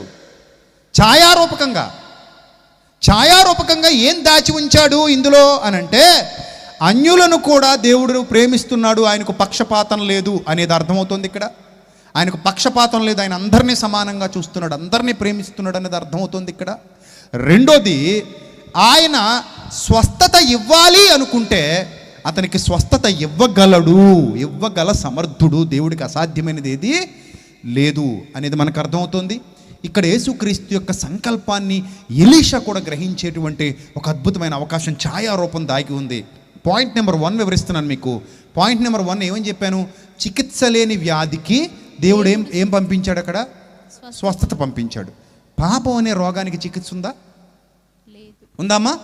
అలనాడు నయమాను కుష్ఠరోగానికి స్వస్థత లేదు, కానీ దేవుడు స్వస్థపరిచాడు. ఇప్పుడు పాపం అనే రోగానికి స్వస్థత ఉందా అని అడుగుతున్నాను. లేదు, కానీ యేసుక్రీస్తు రక్తము ద్వారా ప్రభు మనల్ని స్వస్థపరచడానికి ఇష్టపడుతున్నాడు. దేవుని నామానికి మహిమ కలుగును గాక. నమ్ముట నీ వలనైతే నమ్మువానికి సమస్తము సాధ్యమే. క్రీస్తు యేసునందున్న కృపచేత బలవంతుడు కమ్ము. యేసుక్రీస్తు రక్తము ద్వారా మనుషులకు స్వస్థత ఇవ్వాలని దేవుడు సంకల్పించాడు. అలనాడు నయమానుకు వ్యాధికి స్వస్థత లేదు, కానీ స్వస్థత ఇచ్చాడు. ఇప్పుడు కూడా పాపం అనే వ్యాధికి స్వస్థత లేదు, యేసుక్రీస్తు ద్వారా మనుషులను స్వస్థపరచాలని దేవుడు సంకల్పిస్తున్నాడు. ఇది పాయింట్ నెంబర్ 1లో దాగి ఉన్నటువంటి లోతైన ఆత్మీయ అర్థం. ఇక పాయింట్ నెంబర్ 2, గర్వం వల్ల చాలా మంది స్వస్థతకు దూరం అవుతున్నారు. నేడు కూడా ప్రపంచాన్ని గర్వం ఆవహించింది. ఆ గర్వంతో, ఆ ఈగోతో యేసుక్రీస్తు అనగానే ఒక మత ప్రబోధకుడు అనుకుంటున్నారు, యేసుక్రీస్తు అనగానే ఒక మన దేశానికి చెందినవాడు కాదు అనుకుంటున్నారు, యేసుక్రీస్తు అనగానే ఒక సామాన్య మానవుడు అనుకుంటున్నారు, యేసుక్రీస్తు అనగానే మత మార్పిడి చేయడానికి వచ్చిన వ్యక్తి అనుకుంటున్నారు. అలా భావించి యేసుక్రీస్తుని చాలామంది పక్కన పెడుతున్నారు. ఇంకొంతమంది మన భారతదేశంలో భ్రష్టు పట్టిపోయిన మనస్సు కలిగి ఏమంటున్నారు తెలుసా? ఆయన కులం తక్కువ దేవుడండి. కులం అనేది కేవలం ఇక్కడే కనబడేది, ఈ దేశంలోనే కనబడేది, మన దేశంలోనే కనబడేది. ప్రపంచ దేశాల్లోకి వెళ్ళిపోతే అక్కడ కులాలు లేవు, జాతులు ఉన్నాయి. ప్రపంచంలో నెంబర్ 1 ఎవరో తెలుసా? ఇప్పటికీ యేసుక్రీస్తే. అత్యంత నమ్మకము కలిగినటువంటి వారిలో ఎవరున్నారంటే యేసు ప్రభు ఉన్నారు. దేవుని నామానికి మహిమ కలుగును గాక. నేటికి ప్రపంచంలో అత్యధికంగా అమ్ముడుపోతున్నటువంటి గ్రంథం ఏదో తెలుసా? The Guinness book of world రికార్డ్స్లో ఫస్ట్ ప్లేస్లో ఉన్నది ది బైబిల్. దేవుని నామానికి మహిమ కలుగును గాక. గర్వం వలన చాలామంది సత్యానికి దూరం అవుతున్నారు, గర్వం వలన ప్రభువును దూరం చేసుకుంటున్నారు. నయమాను అదే చేద్దాం అనుకున్నాడు, గర్వంతో స్వస్థతకు దూరం అవ్వాలనుకున్నాడు. ఈరోజు కూడా చాలామంది గర్వంతో స్వస్థతకు దూరం అవుతున్నారు. వారి హృదయాన్ని స్వస్థపరచడానికి యేసుక్రీస్తు సిద్ధంగా ఉన్నాడు, కానీ చాలామంది స్వస్థపరచబడడానికి సిద్ధంగా లేరు. నెక్స్ట్ పాయింట్ నెంబర్ 3, ఈ నదిలోనే ఎందుకు మునగాలి? మాకు నదులు లేవా? చూశారు, ఎన్నిసార్లు వెళ్ళలేదు మనం. మాకు లేవా మార్గాలు? మీ మార్గంలోకి ఎందుకు రావాలి? మాకు లేదా? మాకుందిగా. పాయింట్ ఇక్కడ ఏంటంటే, మాకు రిమ్మోను లేదా అని ఒకవేళ నయమాను అనుకుని ఉంటే అతనికి స్వస్థత దొరికేది కాదు. రిమ్మోను దగ్గర దొరకనిది యేసు ప్రభు దగ్గర మాత్రమే దొరికేది ఆత్మీయ స్వస్థత. ఎందుకంటే పరిశుద్ధుడై ఉండాలి పాపిని రక్షించడానికి, పాపిని క్షమించడానికి. ఆ పర్టికులర్ వ్యాధి పోవాలి అంటే ఆ పర్టికులర్ డాక్టరే కావాలి. పాపమును కడిగి వేయగలిగే సామర్థ్యం గలవాడు యేసుక్రీస్తు. పాపాన్ని క్షమించగలిగే ప్రత్యేకత కలిగిన వాడు యేసుక్రీస్తు. అందుకే ఆయన స్పెషల్ ఆ విషయంలో. అంతెందుకు, మనం లోకంలో వైద్యుల్ని చూస్తుంటాం. కార్డియాలజిస్ట్ దేనికి సంబంధించిన వాడు? గుండెకి సంబంధించిన వాడు. అర్థమైందా? కార్డియాలజిస్ట్ అంటాం మనం దాన్ని. ఆంకాలజిస్ట్ కదా. ఇంకా ఇలాంటివి ఎన్ని ఉన్నాయి మీ అందరికీ తెలుసు. ఇవన్నీ మీకు తెలుసు. ఒక్కొక్క వ్యాధికి ఒక్కొక్క డాక్టర్.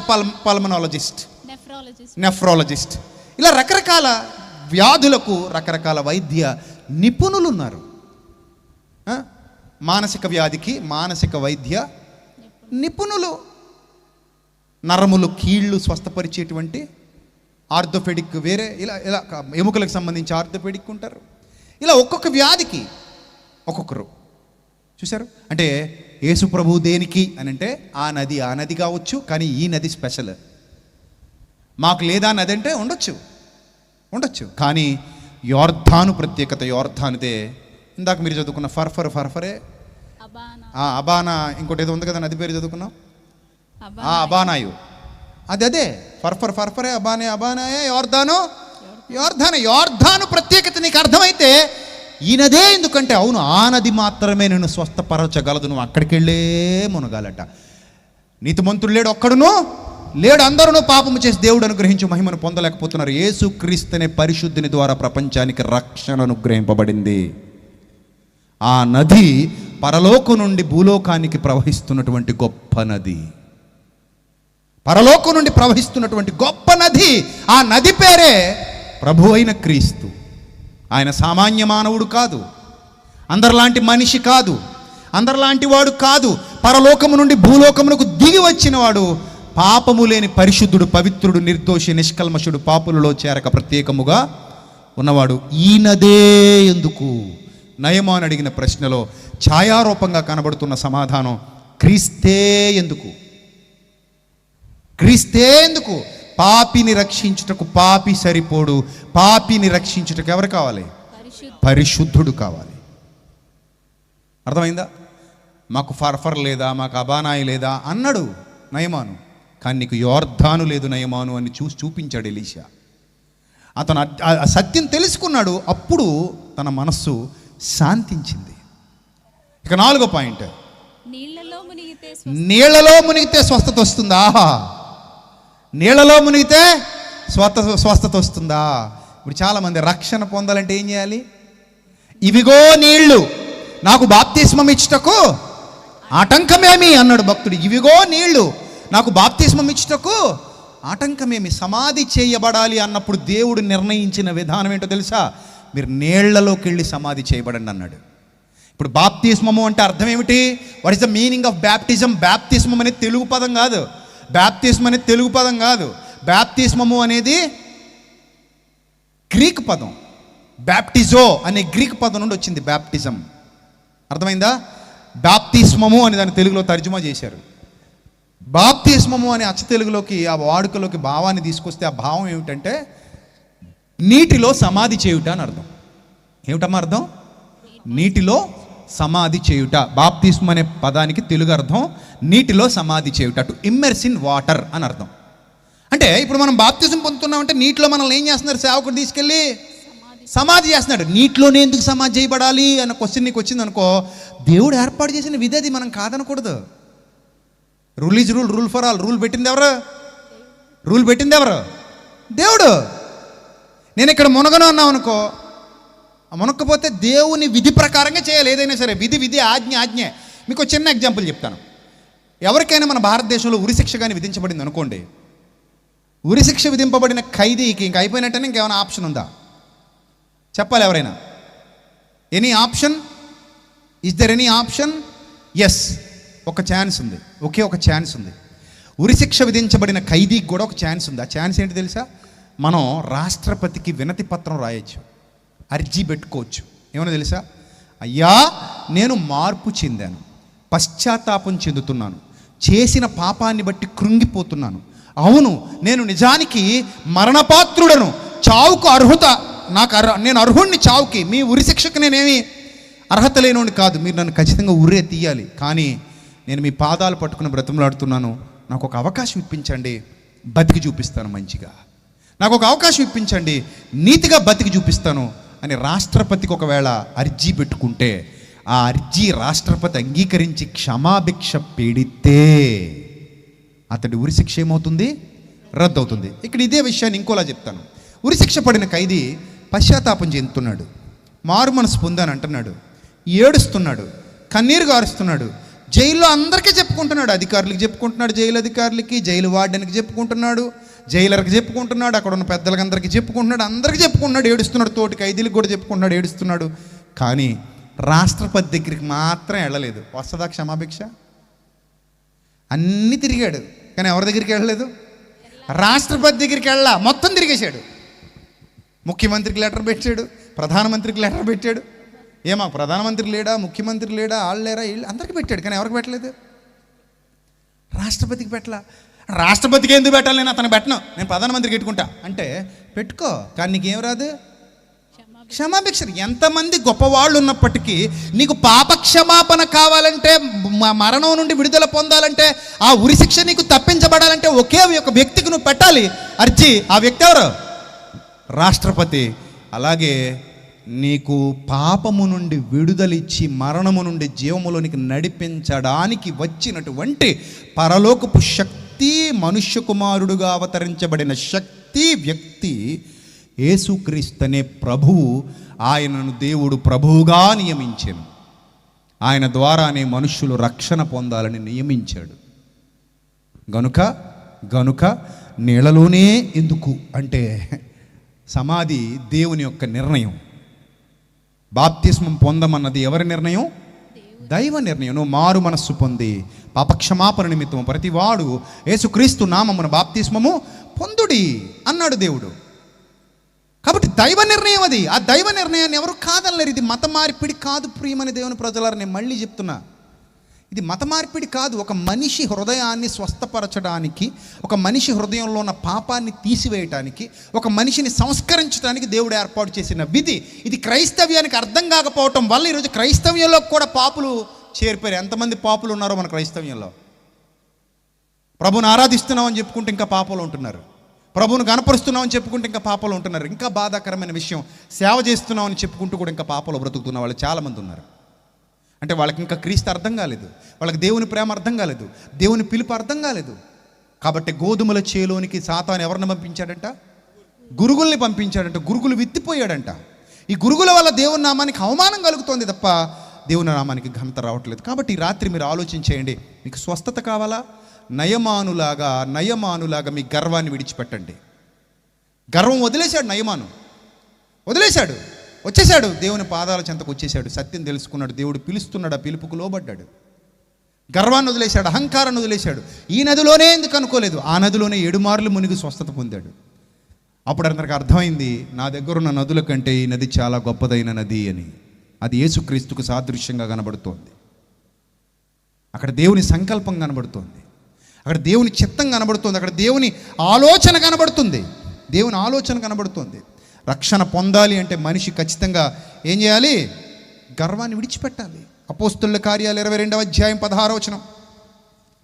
అపోస్తలుల కార్యాలు 22వ అధ్యాయం 16వ వచనం. అందరూ తీయాలి బైబిల్. ముగించుకుందాం, చాలా సమయం అయిపోతుంది. అపోస్తలుల కార్యాలు గనుక నీవు 22వ అధ్యాయం 16వ వచనం. గనుక నీవు తడవు చేయుట ఎందుకు? లేచి ఆయన నామమును బట్టి ప్రార్థన చేసి బాప్తిస్మము పొంది నీ పాపములు కడిగి వేసుకొనమని చెప్పెను. నువ్వు యోర్దాను నదికి వెళ్ళి 7 మార్లు మునిగి నీ రోగమును కడిగి వేసుకో అని ఎలీషా చెబుతున్నాడు. క్రొత్త నిబంధనకు వచ్చాక యేసుక్రీస్తు ప్రభువు వారి ద్వారా ప్రకటింపబడుతున్నటువంటి సువార్త ఏమిటంటే, ఇక తడవు చేయుట ఎందుకు? నయం కాని వ్యాధి నీలో ఉంది, అది పాపం అనే వ్యాధి. ఆనాడు కుష్టు వ్యాధి, ఈనాడు పాపం అనే వ్యాధి. కుష్టు వ్యాధి ఆనాడు, పాపం అనే వ్యాధి ఈనాడు. అది ఛాయ, ఇది నిజ స్వరూపం. ఆనాడు కుష్టు వ్యాధిగ్రస్తులను ఊరవతలకు నెట్టేసేవారు. ఈరోజు పాపంతో కొట్టుమిట్టాడుతున్న వారిని ప్రభు కూడా ఊరవతల పెట్టేశాడు. ఇంకా వారు సంఘంలోనికి రాలేదు. నిన్న చెల్లెమ్మ ఒక పాట పాడింది. ఆల్రెడీ నేను పాడిన పాట, నేను రాసిన పాట. ఆకాశమందు ఆసీనుడైన ఆ దేవదేవుని కరుణ అనే పాట. ఆ పాటలో రాశాను, పాపమంటే ప్రభు యేసుకు అసహ్యము, పాపి మార్పు చెందుటయే ఇష్టము. ఏంటట? పాపమంటే ప్రభు యేసుకు అసహ్యము, పాపి మార్పు చెందుటయే ఇష్టము. చూసారా? దేవుడు పాపాన్ని ఇష్టపడట్లేదు, పాపిని ఇష్టపడ్డాడు. దీన్ని మీకు ఎలా అర్థం చెప్పాలంటే, మీకు ఎలా అర్థం చేయించాలంటే, దేవుడు రోగిని ఇష్టపడ్డాడు, కానీ దేన్ని ఇష్టపడలేదు? రోగాన్ని ఇష్టపడలేదు. రోగిని పిలిచి రోగాన్ని తీసివేసి స్వస్థపరిచి పరిశుద్ధుడిగా నిలబెట్టాలి అనుకున్నాడు. క్రీస్తు యేసునందున్న కృపచేత మీరు స్వస్థత పొందాలి. అమ్మా, ఒక్క మాట చెప్పి రాత్రి ముగిస్తాను. రేపు ఇంకా లోతైన సత్యం మీకు చెప్తాను. నయమాను ప్లేస్లో మీరుంటే ఈ రాత్రి మీరు ఏం చేయాలి? వెంటనే ఆలోచించండి. మీకు మొదట వినబడింది సువార్త. ఎవరి ద్వారా? ఎవరి ద్వారా? ఎన్నిక లేని వారి ద్వారా ఏమనబడుతోంది సువార్త. చిన్నది చెప్పింది, చిన్నది. ఏ చిన్నది? చెరగుని తీసుకొచ్చిన చిన్నది. అంటే మంచి మాట దాని విలువను ప్రత్యేకంగా కలిగి ఉంటుంది తప్ప ఎవరు చెప్పారనే దాన్ని బట్టి అది డిసైడ్ అవ్వదు. చెప్పిన వ్యక్తి కాదు అక్కడ ముఖ్యం, చెప్పబడిన విషయం ముఖ్యం. గుర్తుపెట్టుకోవాలి. నయమానుకు మొదట ఆత్మ సంబంధంగా సువార్తను అందించింది ఎవరమ్మా? ఒక చిన్నది. అది సువార్త అని మీరు అనుకోండి కాసేపు, ఆత్మీయంగా ఛాయారూపకంగా. ఆ సువార్తను నయమానికి అందించింది ఒక చిన్నది, విలువ లేని దానిగా కనబడుతున్నది, ఎన్నిక లేని దానిగా కనబడుతున్నది. దేవుడు ఎన్నిక లేని వారిని ఎన్నుకొని తన సిలువను గూర్చినటువంటి వార్త ప్రకటించుకొనిచున్నాడు ఈ సమాజంలో. అది విన్న నయమాను గొప్పవాడే కావచ్చు, ప్రకటించిన చిన్నదాన్ని ఇంటికి వెళ్ళిన తర్వాత ఎలా చూసుంటాడు చెప్పండి అమ్మా? ఇంటికి వెళ్ళగానే ఆ చిన్నదాన్ని ఎలా చూసుంటాడు? పని మనిషిలా చూస్తాడు? ఇంకా పని మనిషిలా చూస్తాడా? నన్ను అడిగితే నేను అనుకుంటాను దత్తత చేసేసుకుని ఉంటాడు అనుకుంటాను నిజంగా. ఎందుకంటే ఆ చిన్నదే కనుక లేకపోయి ఉంటే నయమానికి జీవితకాలం అంతా ఏముండదు, స్వస్థతే ఉండదు. అందుకే మీకు సువార్త ప్రకటించిన వారిని ఎప్పుడూ మర్చిపోకండి. సువార్త ప్రకటించు వారి పాదములు సుందరములు అన్నాడు దేవుని గ్రంథంలో. సత్యం ప్రకటించే వారిని ఎప్పుడూ తక్కువగా చూడకండి. సత్యం ప్రకటించే వారికి విలువనివ్వడం నేర్చుకోండి. వారు లేకపోతే మీకు సత్యం దొరకదు, వారు లేకపోతే మీకు సత్యం అందదు. అర్థమైందా?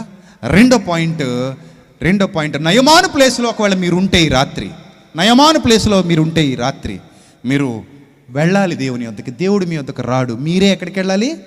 దేవుని వద్దకు వెళ్ళాలి. నా వద్దకు వచ్చి వారిని నేను ఎంత మాత్రమో త్రోసివేయను. దానికోసం మీరు ప్రయాణం చేయాలి, ఇరుకులు ఎదుర్కోవాలి, ఇబ్బందులు ఎదుర్కోవాలి. ఆ ప్రయాణాన్ని మీరు ఇష్టపడి ప్రయాణం చేయాలి, ఇష్టపడి చేయాలి. ఆ ప్రయాణం ఇష్టపడి చేయాలి. ప్రయాణం దేవుని వద్దకు ప్రయాణం చేస్తూ వచ్చారు. 7 రోజులు 10 రోజులు ప్రయాణం ముగిసింది. వచ్చిన తర్వాత అతని ఎక్స్పెక్టేషన్స్కి రీచ్ అవ్వలేదంట. ఏంటంట? అతని ఎక్స్పెక్టేషన్స్కి రీచ్ అవ్వలేదంట. ఒక విషయం చెప్తాను. ఒకప్పుడు నేను సేవ ప్రారంభించినటువంటి తొలి దినాల్లో చిన్నగా ఉండేది ఒక షెడ్లో వాకింగ్ చెప్పేవాళ్ళం. మా నాన్నగారు మాకు ఇచ్చినటువంటి స్థలం అది. మా నాయనమ్మ ఇచ్చింది మా నాన్నగారు మాకు ఇచ్చారు. ఆ స్థలంలో మేము షెడ్ వేసి అక్కడ వాకింగ్ చెప్పేవాళ్ళం. అంటే అప్పటికి ఇంకా మాకు పెద్ద ప్లేస్ దొరకలేదు. అక్కడే పాపం ఇరుక్కొని కూర్చునేవారు పిల్లలందరూ కూడా, విశ్వాసులు. సో అక్కడే వాక్యం ప్రకటించేవాడిని. అక్కడ ప్రకటిస్తున్నప్పుడు ఒకరోజు ఒక ఎంఆర్ఓ గారు వచ్చారు. ఛానల్లో వాక్యాలు విని అసలు ఈయన చర్చ ఎలా ఉంటుందో, ఈయన వాక్యం ఎలా ప్రకటిస్తాడో చూద్దాం అన్నట్టు ఒక ఎంఆర్ఓ గారు వచ్చారు. వచ్చి బయట నుంచి ఒక చీటీ రాసి పంపించారు. నేను పలానా ప్రాంతంలో ఎంఆర్ఓగా ఉన్నాను, మీ చర్చ్కి వచ్చాను, నేను ఇది అని చెప్పి పలానా అని చీటీ వచ్చింది. నేను అప్పటికే వాక్యం ఇలా స్టార్ట్ చేసి ప్రార్థన చేశాను. చీటీ తెచ్చి బల్ల మీద పెట్టారు. చీటీ చదివాను. చీటీ చదివేసరికి నేను వాక్యం స్టార్ట్ చేసేసాను. వాక్యం స్టార్ట్ అయింది. ప్రార్థన అవ్వగానే చీటీ చూశాను. ఇలా ప్రార్థన చేసుకుందాం, వాక్య ధ్యానంలోకి వెళదామని అంటాం కదా. అన్న తర్వాత చీటీ చూశాను. చీటీ చూసి ఎంఆర్ఓ గారు వచ్చారు. బైబిల్ కింద పెట్టేసి వాక్యం అంతా విన్న తర్వాత పిలుద్దామని చెప్పేసి వాక్యం అంతా పూర్తయిపోయింది. మరి ప్రభువుకు ఘనత ఇవ్వాలి కదా, మొదలు పెట్టేశాం కదా, అంతా అయిపోయింది.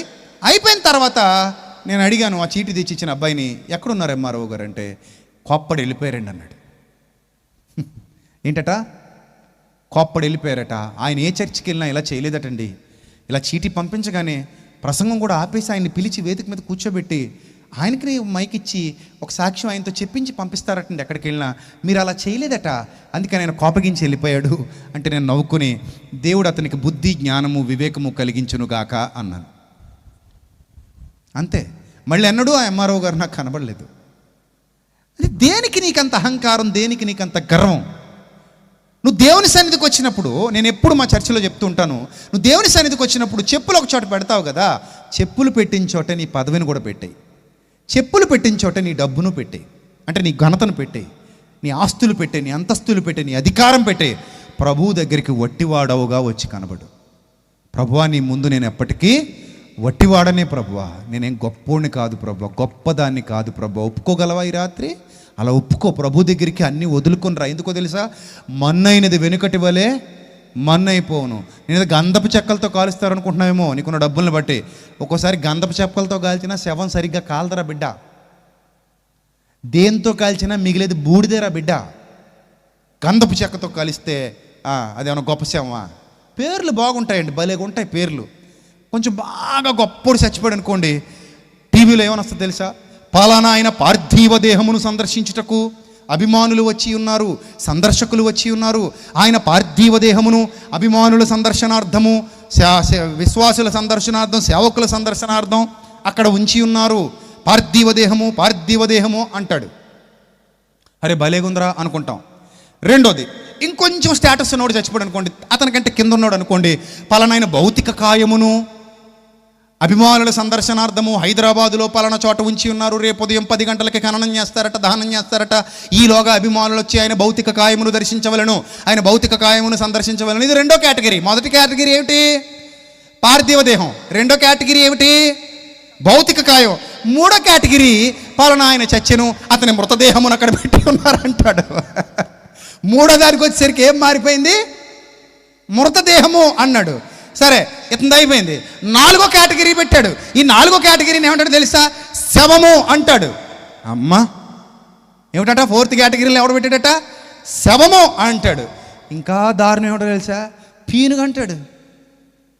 ఓరు నాయన, పీనుగా? పలానా గుంటూరులో చెరువు దగ్గర పీనుగ పడు. ఆడు పీనుగా? ఆహా, ఈడేమో శవమా? ఓహో, కొంచెం పైకి వెళ్తే మృతదేహమా? అబ్బో, ఇంకొంచెం పైకి వెళ్తే భౌతిక కాయమా? ఆహా, ఇంకొంచెం పైకి వెళ్తే పార్థివ దేహమా? అబ్బా, ఎవడైనా కంపు కామనరా బిడ్డ. ఏ పార్థివ దేహం ఏమైనా సుగంధాలు వెదజల్లుద్దా? ఎదకొంపు వస్తుంది కాసేపు వదిలేస్తే. భౌతిక కాయం ఏమైనా సెంటు వాసన వస్తుందా? అది కూడా కుళ్ళుకంపు వస్తుంది. మృతదేహం అయినా, శవం అయినా, పీనుగైనా, పార్థివ దేహం అయినా, భౌతిక కాయమైనా శరీరాన్ని విడిచిపెట్టి కుళ్ళిపోతుంది. అది ఏమొస్తుంది మనతో? నేను ఈ లోకములోనికి ఏమీ తేలేదు, ఈ లోకంలో నుండి ఏమీ తీసుకొని పోలేను. నా తండ్రి, నీ కృప వల్ల బతుకుతున్నాను. నేను ఏమై ఉన్నానో అది నీ కృప వల్లే అయి ఉన్నాను. ఆ గేటు దగ్గర వదిలేసి ఇక్కడికి రా. దేవుని సన్నిధికి వచ్చినప్పుడు సామాన్యుడిగా రా. దేవుని సన్నిధికి వచ్చినప్పుడు ఏమీ లేనివాడవుగా రా. దేవుని సన్నిధికి వచ్చినప్పుడు అందరితోనూ ఉండు. నాకు VIP సీట్లు వేయడం అంటే చెడ్డ చిరాకు. క్రిస్టియానిటీలో కూడా ఈ పనికి మళ్ళీ వ్యాపారం మొదలెట్టారు దౌర్భాగ్యులు. ఏమనంటే ఏడుస్తారు మళ్ళీ నాకు బడి.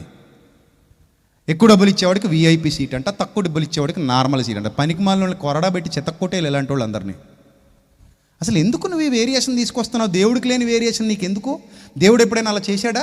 ప్రభు ఎప్పుడైనా అలా చూస్తాడా మనల్ని? ఈ దౌర్భాగ్యులు కానీ పరలోకంలో ప్రభుత్వం అప్పగించామనుకోండి, అక్కడ కూడా మనకి సీట్లు వేస్తారు వీళ్ళు. ఇదిగో ఈయన 10 ప్రోగ్రాములు స్పాన్సర్ చేశాడు కాబట్టి ఇతనికి స్పెషల్ ఇస్తున్నాం పరలోకంలో. నువ్వు ఏ ప్రోగ్రామ్ స్పాన్సర్ చేయలేదు కాబట్టి నువ్వు అదిగో పరలోకంలో చివరి పూరుగుడు చేసాం అక్కడ ఉండంటారేమో దౌర్భాగ్యులు. దేవుడికి లేని పక్షపాతం వీళ్ళు చూపిస్తున్నారు. చిన్నప్పుడు సినిమా థియేటర్లకు వెళ్ళేవాళ్ళం.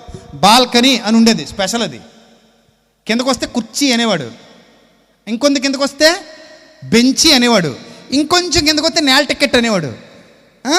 నేల టికెట్ వేరు, బెంచి వేరు, కుర్చీ వేరు, బాల్కనీ వేరు. ఈరోజు మన మెగా చర్చిలు కూడా అలాగే తగలడ్డాయి, మెగా సభలు కూడా అలాగే తగలడ్డాయి. తప్పండి, అలా చేయకండి. సంఘంలో అందరూ సమానమే. ఇక్కడ MRO అయినా, MP అయినా, MLA అయినా, సామాన్యుడైనా, ఎవరైనా దేవుని సన్నిధిలో అందరూ సమానులే. ఆయనకు పక్షపాతం లేదు, ఆయనకు పక్షపాతం లేదు. ఆయన నీ హృదయాన్ని చూస్తాడు తప్ప నీ పై వేషాన్ని చూడడు. నీ చదువు ఎంత, నీ పదవి ఎంత, నీ పవర్ ఎంత, నీ డబ్బు ఎంత, నీ ఆస్తి ఎంత, నీ భూమి ఎంత, నీ అంతస్తు ఎంత, నీ శరీర సౌష్ఠవం ఎంత, ఇవన్నీ చూసేవాడు కాదు నా ప్రభువు. నా ప్రభువు మనిషిని మాత్రమే చూస్తాడు, మనిషి హృదయాన్ని మాత్రమే చూస్తాడు. ఆ హృదయాన్ని బట్టి మాత్రమే విలువనిస్తాడు. ఆ హృదయం ఆయనకి నచ్చితే ఎక్కడికో తీసుకెళ్ళి కూర్చోబెడతాడు. కాబట్టి నయమానులాగా గర్వం వద్దు. ఆ గర్వాన్ని వదిలేసి చూడు, నీకు స్వస్థత స్పష్టంగా కనిపిస్తుంది. నువ్వు స్వస్థపరచబడతావు. దేవుడు నిన్ను త్వరలోనే స్వస్థపరుచునుగాక. స్వస్థత అవసరమైన వారి గురించి చెప్తున్నాను. ఆల్రెడీ స్వస్థపరచబడిన వారికి స్వస్థత అవసరం లేదు. కానీ ఒకవేళ ఇంకా నీ హృదయం స్వస్థత పొందక కొవ్వి ఉన్నదేమో, నిజంగానే హృదయానికి రోగం ఉంది, వ్యాధి ఉంది, నేను అనట్లేదు, బైబిల్ అంటోంది. చివరిగా వచనం చూపించి నేను ముగిస్తాను. అపోస్తలుల కార్యాలు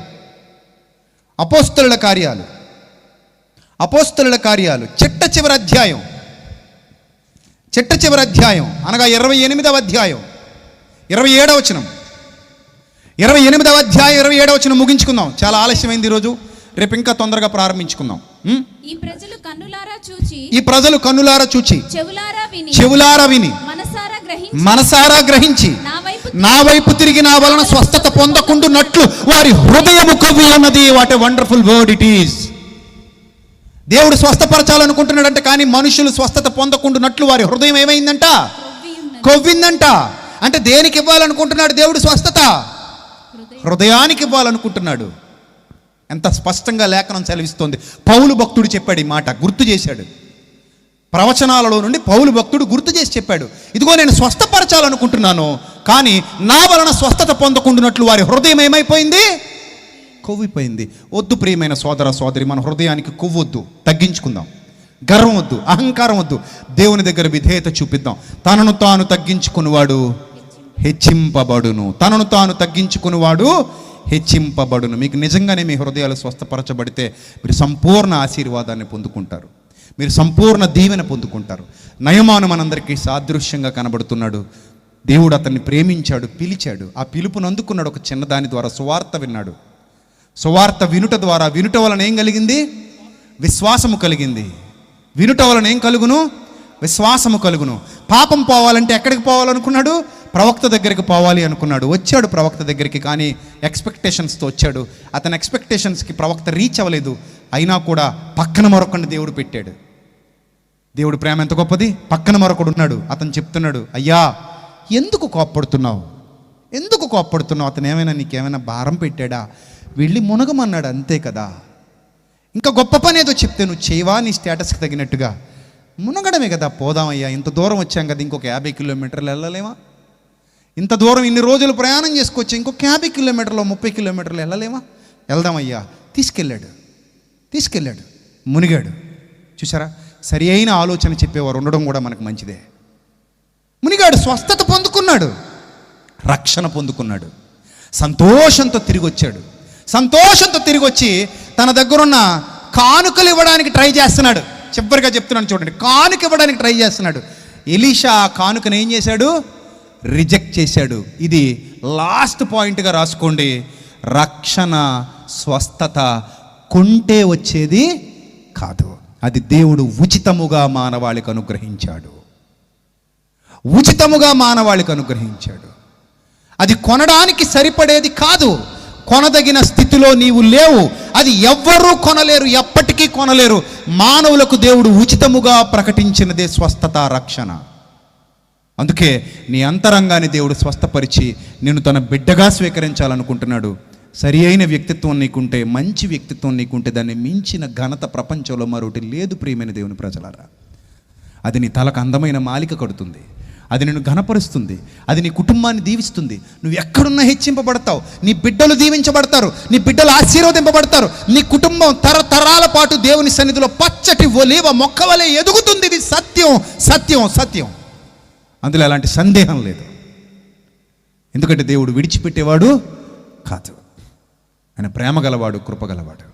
కాబట్టి మన హృదయానికి మన కొవ్వు తీసేయాలని దేవుడు ఆశపడుతున్నాడు.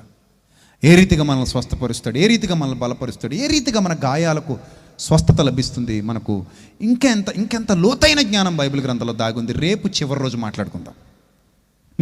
నిన్న చాలా విషయాలు మాట్లాడాను, కానీ ఎందుకో మీలో చాలామంది నిన్న రాలేదు. అంటే నిన్న వర్షం వచ్చిందట. పాపం వర్షం వస్తే మీ తల మీద విత్తనాలు మొలిచిపోతాయట, మొక్కలు. అవి మళ్ళీ గొడ్డలు పెట్టి కొట్టించుకోవాలి. అందుకని రాలేకపోయామని కొందరు చెప్పారు.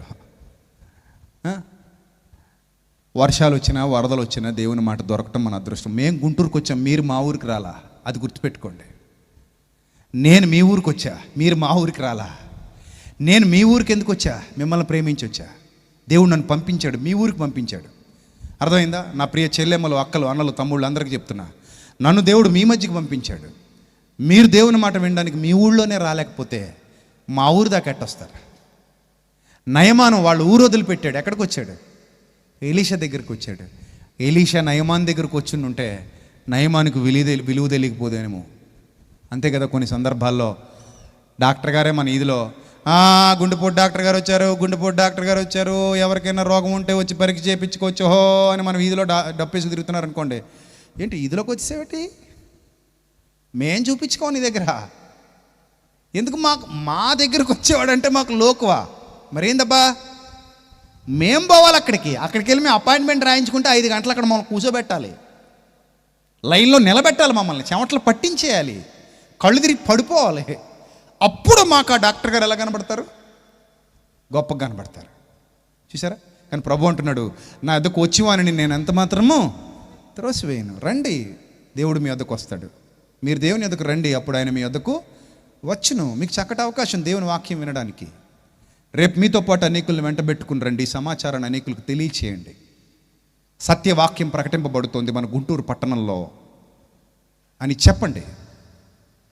ఎంతోమంది పిల్లల కష్టం, ఎంతోమంది పిల్లల రక్తం, ఎంతోమంది పిల్లల కష్టార్జితం, శ్రమ, సువార్త ప్రకటించవలసిన భారం ఉందని భావించినటువంటి ఎంతోమంది బిడ్డలు ఈ పరిచర్యలో పాలిభాగం తీసుకుంటున్నారు. సహకారులైన దేవుని పిల్లలు, వారి కష్టాన్ని వృధా పోనివ్వద్దు. దేవుని యొక్క మెల్లనైన స్వరాన్ని వినడానికి సిద్ధంగా ఉండండి నా ప్రియ సహోదరి సహోదరులారా. ఆయన మెల్లని స్వరం వినండి, గుర్తించండి, బాగుపడండి, మీ ఆత్మీయ జీవితాలు కట్టుకోండి. రేపటి దినాన మరింత ప్రభావవంతమైన వాక్యాన్ని మీకు పంచిపెట్టబోతున్నాను కనుక సిద్ధపడి రండి, అనేకులను వెంటబెట్టుకుని రండి. దేవుడు మీకు ధన్యత అనుగ్రహించి మిమ్మల్ని బలపరిచి స్థిరపరిచి నడిపించునుగాక. ఆమెన్. తల్ల వంచండి, ప్రార్థన చేసుకుందాం. తల్ల వంచండి, ప్రార్థన చేసుకుందాం. మహాపరిశుద్ధుడు అయిన మా కన్న తండ్రి, మహోన్నతుడ, దయగల దేవ, కృపగల ప్రభు, ఇంతవరకు మీ చల్లని కృపల బిడ్డలందరినీ బలపరిచి భద్రపరిచి గొప్పదైన సత్యాన్ని వినిపింపజేసినందుకు మీకు స్తోత్రం తండ్రి. అవును ప్రభు, తరములలో యుగములలో మరుగైన మహాజ్ఞానం ఛాయగా పాత నిబంధనలో కనబడింది, క్రొత్త నిబంధనలో నిజస్వరూపంగా దర్శనమిస్తోంది. నయమాను జీవితంలో మేము కనబడుతున్నాం, నయమాను ఘట్టంలో మా బ్రతుకులు కనబడుతున్నాయి. అవును ప్రభు, అక్కడ స్వస్థత, యోర్ధాను నదిలో సంభవించినటువంటి ఆ స్వస్థతలో, ఆ ఛాయలో యేసుక్రీస్తు ప్రభు ద్వారా మాకు అనుగ్రహింపబడినటువంటి రక్షణ భాగ్యం కనబడుతోంది. ఆ నదే ఎందుకు? అవును, ఆ నది పరలోకం నుండి పంపించబడినటువంటి నది. క్రీస్తు అనే నది మమ్మల్ని స్వస్థపరుస్తోంది. క్రీస్తు రక్తంలో మేము కడగబడుతున్నాం. ఆయన ద్వారానే రక్షణ, పాపక్షమాపణ మాకు లభిస్తుంది. మా హృదయాలకున్న ప్రతి వ్యాధిని తొలగించడానికి యేసు ప్రభు వారి లోకానికి వచ్చారు. అయా, ఆ సత్యాన్ని రాత్రి నా ప్రియులైన అక్కలు, చెల్లెమ్మలు, అన్నలు, తమ్ముళ్ళు తెలుసుకొని ప్రభా, మీ యందు యథార్థత కలిగిన వారే, భక్తి కలిగిన వారే నిత్య జీవార్థమైన ఫలము కోసుకున్నటకు తగిన శక్తిని, బలాన్ని అనుగ్రహించండి. రేపటి దినాన్ని కూడా మీ కృపచేత మమ్మల్ని వాడుకోండి, మీ కృపచేత మమ్మల్ని బలపరచండి, మీ కృపచేత మమ్మల్ని ఆశీర్వదించండి. ప్రభా, వెలుగుమయమైన జీవితాలు మాకు అనుగ్రహించండి. రాత్రి ప్రభా, మీరు ఎంతమంది బిడ్డలనైతే వారి హృదయాలలో వాక్యము ద్వారా దర్శించారో, వాక్యము ద్వారా ఎంతమంది పొడవబడ్డారో, వాక్యము ద్వారా ఎంతమందితో మీరు మాట్లాడారో, వాక్యము ద్వారా ఎంతమందిని మీరు ఆలోచింపజేస్తున్నారో, ఆ వాక్యము సత్యము, ఆ సత్యమే ప్రభా వారి హృదయాల్లో ఉన్న గాయాన్ని కట్టి స్వస్థపరిచేది కనుక మీ కృపను, కరికనమును బిడ్డలకు తోడుగా ఉంచమని, వారు ప్రయాణమై వెళుతూ ఉండగా క్షేమంగా వారి గృహాలకు చేర్చమని, వ్యాధి బాధల చేత శోధింపబడుతున్న బిడ్డలకు సంపూర్ణ విడుదల, స్వస్థత అనుగ్రహించమని, ఏ కుటుంబంలో అయితే చీకటి రాజ్యం ఏలుతుందో ఆ కుటుంబంలోనికి వెలుగును పంపించమని, ఎవరైతే పడిపోయిన స్థితిలో ఉన్నారో వారిని తిరిగి లేవనెత్తమని, ఎవరైతే ప్రభువా అజ్ఞానంలో, అయోమయంలో ఉన్నారో వారిని ప్రభా మీ చల్లని కృప చేత కాపాడమని, ఎవరైతే ప్రభా గర్వంతో, అహంకారంతో వెర్రవీగుతున్నారో వారికి సరి అయిన మార్గోపదేశం చేయమని, మీ కృప, కనికరం బిడ్డలందరికీ తోడుగా ఉంచమని వేడుకుంటున్నాను తండ్రి. ఈ రాత్రి ఈ సభ కొరకు కానుకలు సమర్పించిన బిడ్డల్ని, వారి కుటుంబాన్ని జ్ఞాపకం చేసుకోండి. ప్రతి రూపాయి మీ సేవలో యథార్థంగా వాడుకుంటకు ప్రభా మాకు శక్తిని, బలాన్ని అనుగ్రహించండి. అట్టి జ్ఞానాన్ని పిల్లలకు దయచేయండి. దయగల దేవ, రెట్టింపు ఆశీర్వాదం మీ బిడ్డలకు ప్రసాదించండి. సహకారులుగా ఉన్న ప్రతి బిడ్డను దీవించండి, ఆశీర్వదించండి. వారి పేర్లు జీవగ్రంథమందు వ్రాయబడి ఉన్నవని సంతోషించుటకు తండ్రి, వారి మరిన్ని కార్యాలు మీ కొరకు యథార్థముగా జరిగించుటకు తగిన శక్తిని, బలాన్ని అనుగ్రహించి వారికి కావలసిన వనరులన్నీ సమకూర్చమని వేడుకుంటున్నాను తండ్రి. ప్రభు, మాకు సహకరించిన సంఘాలను, సేవకులను, ఈరోజు ఇక్కడ మాతో పాటు ప్రత్యక్షంగా ఈ సభలో పాల్గొన్న సంఘాలు, సేవకులు ప్రతి ఒక్కరిని దీవించండి. గుంటూరు పట్టణంలో అనేక మంది సత్యవాక్య పరిచర్య చేయు బిడ్డలుగా ప్రభా మలచబడి, మార్చబడి మీ కొరకు నిలబడినట్లు ఇక్కడ ఉన్న అనేకుల్ని మీరు లేవనెత్తండి. రాబోయే తరానికి మీ సత్యాన్ని పంచిపెట్టడానికి మీ కుమారుని రాకడ ఆలస్యమైతే వారిని నిలబెట్టండి. దయగల దేవ, రేపటి దినం మీ చిత్తమైతే వాతావరణాన్ని మాకు అనుకూలంగా ప్రభా మీ సహాయమును బట్టి తండ్రి మాకు దయచేసి మేము ఒక దినాన్ని ప్రభా మీ సేవలో వాడుకుంటకు మీ చిత్తమైతే మాకు అవకాశం ఇప్పించమని మీ కాళ్ళు పట్టుకుని బ్రతిమలాడుకొనుచు రేపటి దినాన్ని ఇంకా అద్భుతంగా, ఇంకా అమూల్యంగా అనేక మందికి దీవెనకరంగా తండ్రి మీ బిడ్డల ప్రభా హృదయాలను స్వస్థపరచడానికి మీరు ప్రభా మా కృపను చూపించమని, ప్రభా మీ యొక్క ఆత్మశక్తి చేత, ఆత్మ ప్రభావము చేత అనేకుల్ని కదిలించమని వేడుకుంటూ, ఘనత, మహిమ, ప్రభావములు మీకు మాత్రమే చెల్లిస్తూ మా కొరకు రాని ఉన్న ప్రభు అయిన క్రీస్తు పేరిట ఈ ప్రార్థన మనవులు సమర్పించి మీ వద్ద నుండి తిరిగి పరలోకపు జవాబు పొందుకుంటున్నాం మా కన్న తండ్రి. Amen, amen. మన తండ్రి అయిన దేవుని ప్రేమ, కుమారుడు మనందరి రక్షకుడైన క్రీస్తు యేసు వారి శాశ్వతమైన కృప, మనందరి ఆదరణకర్త అయిన పరిశుద్ధాత్మని అన్యోన్య సహవాసం కూడిన మనకు లోకంలో ఆయనను ప్రేమిస్తూ ఆయన కొరకు యథార్థంగా బ్రతుకుతున్న ప్రియులకు పిల్లలందరికీ ఇప్పుడు ఎల్లప్పుడు సదాకాలము తోడుగా ఉండి నడిపించును గాక. ఆమేన్. ఆమేన్. అందరికీ